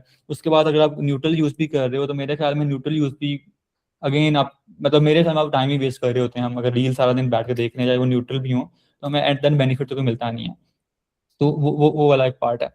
तो ओवरऑल कोई प्रॉब्लम नहीं है इस इंडस्ट्री में, लेकिन उसकी जो गलत चीज़ें हैं वो हमने कोशिश करनी है हम छोड़ दें। आज हम ऐसे ग्रे जोन में आ चुके हैं कि हमें यूज़ करते हुए पता नहीं लगता गलत क्या और सही क्या है, तो हमने एक्टिवली इसको देखना है कि म्यूज़िक वाली हम चीज़ें छोड़ दें।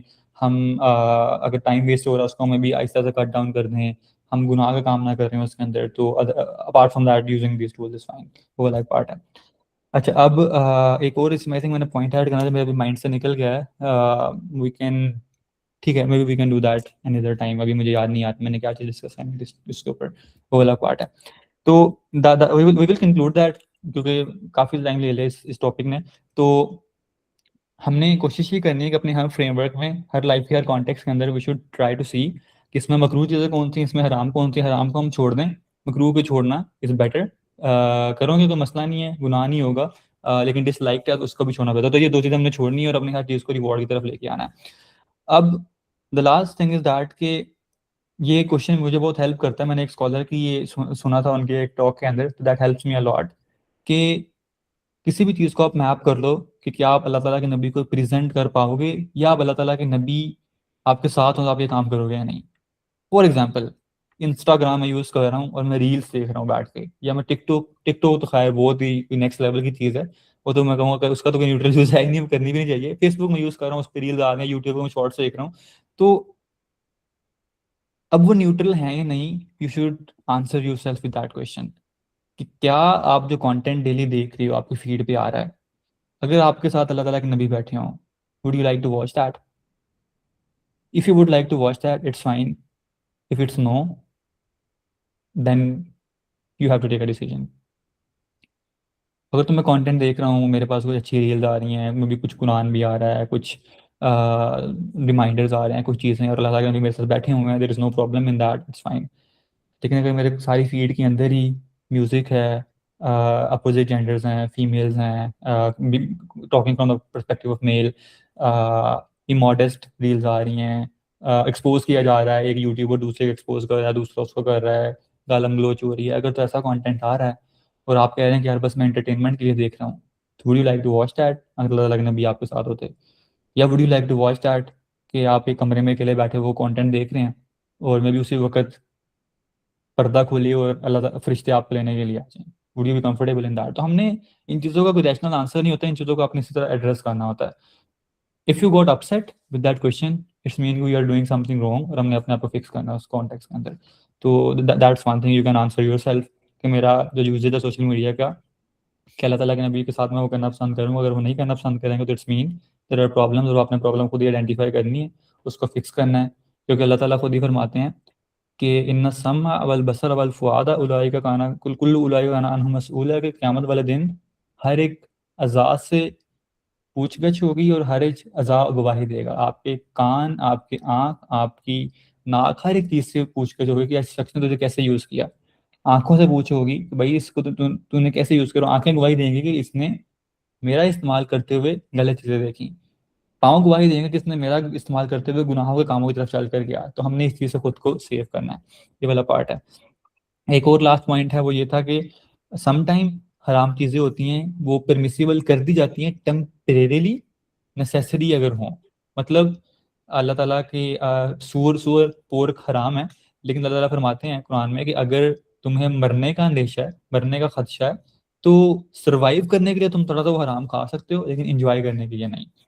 तो इसी तरह और भी बहुत सारी चीज़ों के ऊपर आता है। हम खुद नहीं डिसाइड कर सकते वो नेसेसिटी क्या है, वो नेसेसिटी डिस्कस करने के बाद ही किसी के साथ होगी कि वो नेसेसिटी है भी नहीं है। इट्स सिंपली लाइक दैट कि मेरे पास एक हराम कॉन्ट्रैक्ट है और मैं कहूँ कि यार नहीं मेरी नेसेसिटी है, मुझे पैसे चाहिए और मैं अभी इसको छोड़ नहीं सकता। अगर इसको मैं छोड़ूंगा तो मे बी मेरे पास कोई बैकअप प्लान नहीं है और मैंने मैंने अपने घर का अगले महीने का खर्चा भी नहीं कर सकूंगा। तो फिर स्कॉलर आपको डिफरेंट फतवा देंगे कि यार ठीक है, अभी आप इस हराम जॉब को ना छोड़ो, आप पहले एक रिप्लेसमेंट फाइंड करो, आपको रिप्लेसमेंट मिल जाती है फिर उसको फौरन छोड़ दो। लेकिन एक बंदा कहे कि यार मैंने अगर घर का खर्चा चलाना है और मेरे पास अगर अगली जॉब नहीं है, लेकिन मेरे पास सेविंग में 2 करोड़ पड़ा है, तो स्कॉलर कहेंगे कि भाई तेरी नेसेसिटी नहीं है, तुझे नीड नहीं है, तो उसको अभी छोड़। तो ये भी एक चीज़ है कि समटाइम आपने हराम छोड़ना है तो अपने को फिगर आउट करना है किसी के साथ डिस्कस करके, इज इट माई नेसेसिटी और नॉट। अगर वो नेसेसिटी है तो इस्लाम कहता है खुद को मुश्किल में ना डालें, उसको स्लोली एंड स्टेडली, एक प्रोसेस है, ग्रेजुअल चीज़ के थ्रू उसको टेक थ्रू करें। और वो एक चीज़ें, और वही लास्ट वही बात है कि मैंने कही कि अल्लाह ताला के नबी की हदीस है कि देयर इज़ हराम, देयर इज़ हलाल, कुछ चीज़ें उसके दरमियान हैं जो कि मुतशाबिहात में हैं, जो ग्रे एरिया हैं। और जो शख्स ग्रे एरिया से बचता है उसने अपने दीन को, अपनी इज्जत को महफूज कर लिया, वो तकवे वाला शख्स है। तो हम कोशिश करें कि ये वाली जो हदीस है ये हमारी लाइफ का कॉन्टेक्स्ट हो कि हलाल तो हराम तो हमें करना ही नहीं है, लेकिन ग्रे एरिया से बचना है। और दूसरा part, I can guarantee that there will be a lot of points in your life onwards कि आपको कुछ चीज़ें अल्लाह ताला के लिए छोड़नी पड़ेंगी और वो बहुत मुश्किल होगा। कभी वो फाइनेंसिस के कॉन्टेक्स्ट में होगा कि आपको फाइनेंशियल बेनिफिट होगा, आपको वो चीज़ छोड़नी पड़ेगी कि वो या हलाल वो हराम है या वो ग्रे एरिया है। कभी वो फैमिली के कॉन्टेक्स्ट, मतलब किसी भी लाइफ के चैप्टर के अंदर अल्लाह ताला आजमाते हैं, लाजमी आजमाते हैं अपने बंदे को, वो छोड़ना पड़ेगा और वो बहुत मुश्किल होता है। तो आपने उस वक्त अपने आप को ये मोटिवेट करना है, if you will leave something for sake of Allah, Allah ताला will replace it with way more better things. And I am telling you with my own experience. मतलब there is a lot of experience I do have, जिसमें एक मैं आपके साथ share भी कर सकता हूँ कि I was working with a client जो कि इसराइली बैक्ड क्लाइंट था, राइट। इट्स बैक इन मतलब 2023 जब ये जेनोसाइड स्टार्ट हुआ।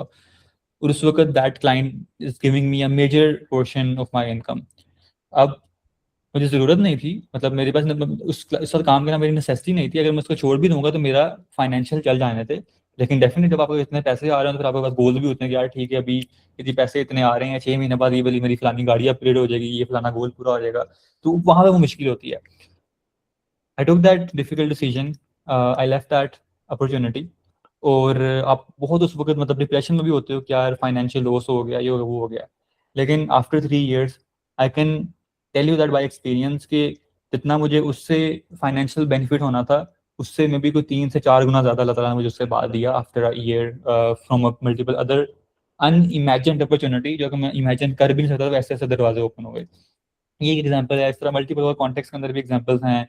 मेरे अपनी रिलेशंस के अंदर भी एक ऐसी एग्जांपल है। बहुत सारे लोगों से मैंने बात हुई, ऐसे बातें बताते हैं, तो ये मैंने फील किया है, मेरा अपना एक्सपीरियंस है कि हर बंदे की लाइफ में ऐसे मोमेंट्स अल्लाह ताला उसको आजमाता है कि जब उसे अल्लाह ताला की कोई चीज़ छोड़नी पड़े। अब वो आप अगर वहाँ पे छोड़ देते हो तो देन देयर इज़ अ बशारत फॉर यू कि अल्लाह ताला आपको बहुत बेहतर से नवाजेंगे। अगर वो आप नहीं छोड़ते तो then obviously there is a problem as well कि फिर उसका आंसर कैसे देना आखिरत वाले दिन।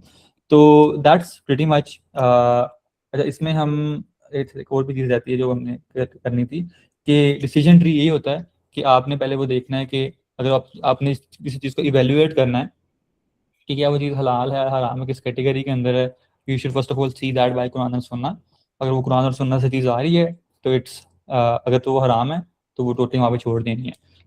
फॉर एग्जाम्पल सूद है, कुरान से वो हराम आ रहा है, वहाँ पे छोड़ दो।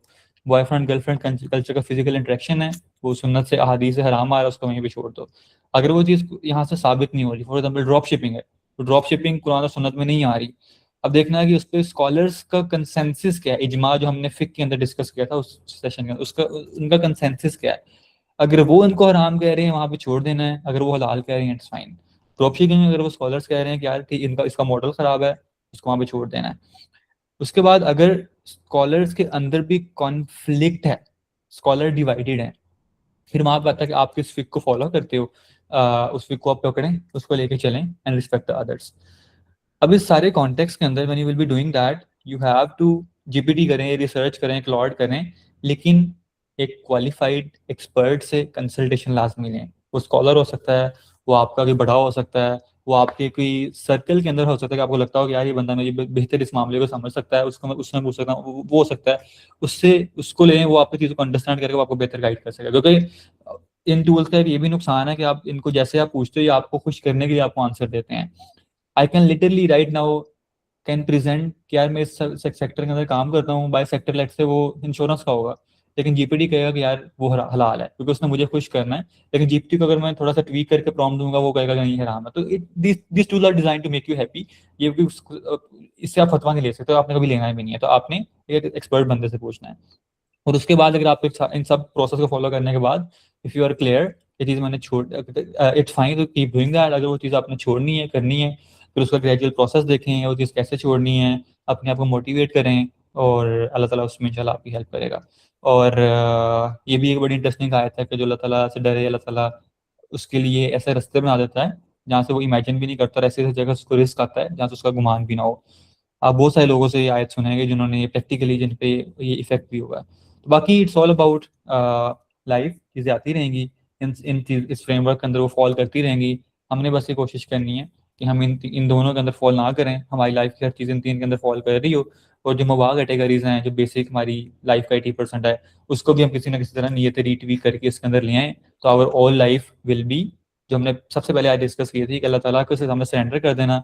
वो आपने कोई जाए नमाज में बैठ के नहीं करना है, वो लाइफ को इसी के अंदर गुजार के करना है। तो it will be in that context. So that pretty much I think we can cover wrap up that here. Next session में हम रोज़ा डिस्कस कर लेंगे, एंड देन 2 सेशंस ऑन नमाज, and then we will wrap up that series. वाखिर दावाना अल्हम्दुलिल्लाह रब listening that if you have any questions you can ask, otherwise we are good to go. अस्सलाम वालेकुम। वालेकुम सलाम। अच्छा सर, मेरा एक क्वेश्चन है। आपने इंश्योरेंस के हवाले से जिस तरह अभी बात की है, तो आप जिस टाइम मतलब ये जो कंपनीज होती हैं मुख्तलिफ, तो आप जिस टाइम अप्लाई कर रहे होते हो तो वो बेनिफिट्स में बताते हैं कि मतलब आपकी लाइफ इंश्योरेंस भी है, उसमें मतलब मेंशन होती है वो वाली चीज़, तो वो किस कैटेगरी में आएगा? वो भी हराम होगा वो मतलब डिपेंड क्योंकि करता है जी जी, आप पूरा करें क्वेश्चन। मतलब बेनिफिट्स में बाकी भी सारी चीज़ें होती हैं, लेकिन वो भी अगर कुछ कंपनीज में आप देखें कि वो भी मेंशन होती है साथ कि लाइफ टाइम इंश्योरेंस है या इस तरह की चीज़ें, तो वो किस तरह आएगा? मतलब वो किस में आएगा? और एक दूसरा सवाल ये है कि आपने जिस तरह बात की है कि एज अ सॉफ्टवेयर डेवलपर हम अगर कोई हमारा क्लाइंट है और हम उसके लिए कुछ डेवलप कर रहे हैं, तो अब उसमें अगर लेट से कोई इस तरह का प्रोडक्ट है कि वो इंटरेस्ट बेस्ड है या मतलब वो रिबा बेस्ड है, तो या फिर अगर वो बैंकिंग से रिलेटेड है, तो उसको हम किस तरह मतलब देखेंगे? ठीक है, गुड क्वेश्चन। पहला क्वेश्चन आपका इंश्योरेंस के ऊपर। So there are 2 types of insurance, आपकी कन्वेंशनल, एंड मोस्टली हमारे पास यही होती हैं, कन्वेंशनल इंश्योरेंस होती है, sorry for the spellings, conventional, और दूसरा आपका तकाफुल। The conventional insurance is clear cut हराम, every scholar have the same opinion. उसकी रीज़न क्या है? आपकी मतलब अगर आप कन्वेंशनल इंश्योरेंस इस परमिसिबल, अगर मैं सिंपल लिखूंगा ना तो आपको आ जाएगा परमिसिबल, तो it's not permissible, it's not universally incorrect, मतलब परमिसिबल नहीं है। रीज़न क्या है उसकी? इंटरेस्ट, पहली चीज़ तो ये है, गरर, अनसर्टेनिटी, एंड मैसर गैम्बलिंग। तो ये 3 रीज़न की वजह से हराम होती है। अब आपकी लाइफ इंश्योरेंस इसके अंदर आती है। लाइफ इंश्योरेंस में क्या होता है कि मैं पैसा डालता रहूँ, मैंने हर महीने हर साल में उनको 50,000 1 लाख दे रहा हूँ, और मेरा उनसे कॉन्ट्रैक्ट ये है कि जब कभी अगर मैं टाइम से मर गया, अपने कॉन्ट्रैक्ट पूरा करने से पहले, मे बी अगर 20 साल अगर वो लाइफ टाइम है, तो मेरी फैमिली को इतने अमाउंट एक्स इंक्रीज करके वो पैसे वापस कर दिए जाएँ। कि लेट से मेरा मे बी अपना मेरे पास तो अगर, अच्छा इसको और सिंप्लीफाई करते हैं कि मैं हर साल 1 लाख कंट्रीब्यूट करता हूँ, और मे बी वो 10 साल तक मैं, मेरा वो 10 लाख हो गया, राइट, और मेरी 10 साल की लाइफ इंश्योरेंस, अगर तो 10 साल पूरे हो गए तो वो 10 लाख रुपए कंपनी को चलेगा, मुझे वापस नहीं मिलेंगे। अगर मैं वो 10 सालों के अंदर मर गया तो कंपनी ने मुझे बेनिफिट दिया होता है कि यार अगर आप 10 सालों में अगर आपकी डेथ हो जाती है तो आपकी फैमिली को लेट से 20 लाख मिलेंगे। तो अब एक तो 10 लाख का वो 20 लाख हो गया, वो इंटरेस्ट ऐड हुआ उसके अंदर। दूसरा ये अनसर्टेनिटी के ऊपर है, इस्लाम के अंदर अनसर्टेनिटी हराम है कि आपकी लाइफ अनसर्टेन है, आपकी गाड़ी का एक्सीडेंट होना अनसर्टेन है, आपको मौत का पानी अनसर्टेन है, तो आपकी जो फाइनेंशियल ट्रांजेक्शन है वो अनसर्टेनिटी पे बेस कर रही है, इस वजह से वो कन्वेंशनल इंश्योरेंस हराम है। और ये गैम्बलिंग है कि आप गैम्बल कर रहे हो कि यार अगर मैं मर जाऊंगा, मेरी गाड़ी का अगर एक्सीडेंट हो जाएगा तो मैं वो इंश्योरेंस करा के बेनिफिट ले लूंगा हेल्थ का वो वाला। तो क्योंकि आप गैम्बलिंग कर रहे हो कि अगर ये हो गया तो ये मुझे बेनिफिट मिलेगा, तो इन तीनों रीजन की वजह से आपकी वो वाली हराम कैटेगरी में आती है। तो आपने देखना है कि जो भी कंपनी है, EFU है, जुबली लाइफ है, स्टेट लाइफ है, जितनी भी कंपनी पाकिस्तान में XYZ हैं, उनका अपना मॉडल समझना है। अगर तो वो कन्वेंशनल इंश्योरेंस के मॉडल के थ्रू चल रहे हैं, इसमें हम बाद में डिटेल डिस्कस कर सकते हैं वो कैसे अंडरस्टैंड करते हैं, तो वो हराम है। दूसरा आता है तकाफुल। तकाफुल हलाल है। तो तकाफुल का मॉडल ये होता है कि कुछ बंदे मिलके पूल करते हैं, जिस तरह कमेटी होती है ना, इस तरह तकाफुल का होता है। आप even do your own research as well, कि तकाफुल का एक इस्लामिक इंश्योरेंस का फैक्टर है। इसके अंदर ये नहीं होता कि आपका इंटरेस्ट मिल रहा है, क्योंकि इसमें ऐसे होता है कि लेट से हम 5 बंदों का ग्रुप है, और हम हर महीने 1 लाख डालते हैं, 5 बंदे मिलके महीने का 5 लाख। और हम कहते हैं कि यार अगर किसी की डेथ हो गई, अगर किसी की गाड़ी का एक्सीडेंट हो गया, क्योंकि हम सब ने एक दूसरे के बेनिफिट, मतलब हम सब ने एक दूसरे की हेल्प के लिए बैठे हुए हैं, तो हम फिर इन पैसों का यूज कर लेंगे अपने भाई की इस मुसीबत के लिए। तो तो इसमें और भी डिटेल्स हैं, लेकिन इसको, इसकी जो हलाल साइड है वो तकाफुल है। तो पाकिस्तान की जो मोस्टली कंपनीज हैं वो कन्वेंशनल इंश्योरेंस के अंदर होती हैं। तो आपने अगर किसी चीज़ की इंश्योरेंस करवानी है तो आपने कोशिश करनी है आप तकाफुल के कॉन्टेक्स्ट में जाएं। पर्सनल लेवल के मतलब अगर मैं पर्सनली बात करूं तो मैंने अपनी किसी चीज़ की इंश्योरेंस नहीं कराई, मेरे घर में किसी की लाइफ इंश्योरेंस नहीं है, मेरी गाड़ी की इंश्योरेंस नहीं है, मेरी किसी भी चीज़ की इंश्योरेंस नहीं है। लोग कहते हैं कि यार एक बेवकूफ़ाना डिसीजन है, अगर आपकी गाड़ी का एक्सीडेंट हो जाता और मैं भी कोई 5-10 लाख का आपको टीका लग जाएगा तो क्या बनेगा, वो आप इंश्योरेंस करो, आपको कंपनी पे कर देगी।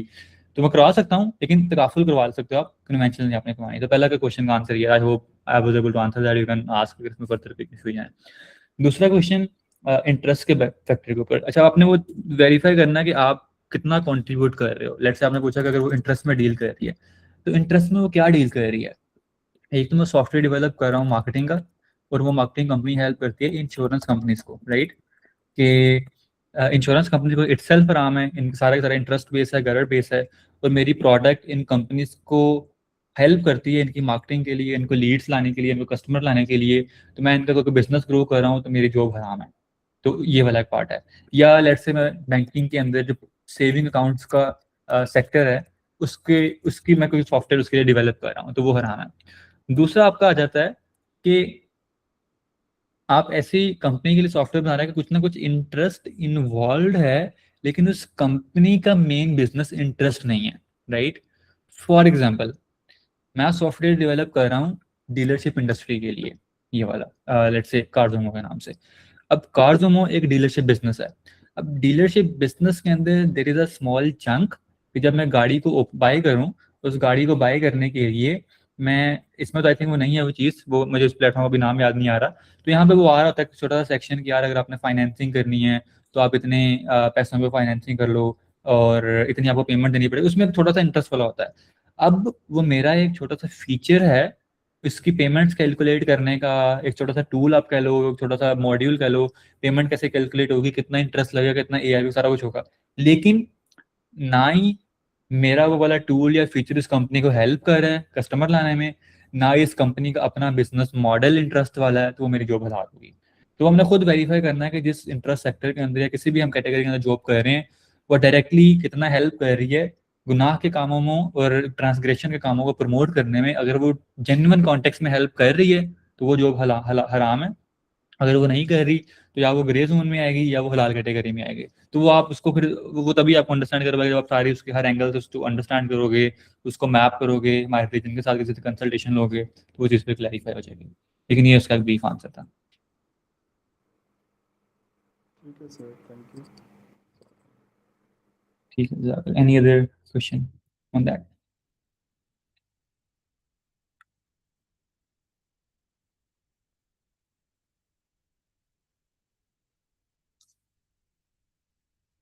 ठीक है, वी आर गुड देन इंशाल्लाह। See you in the next session. जज़ाकल्लाह, अल्लाह हाफिज़।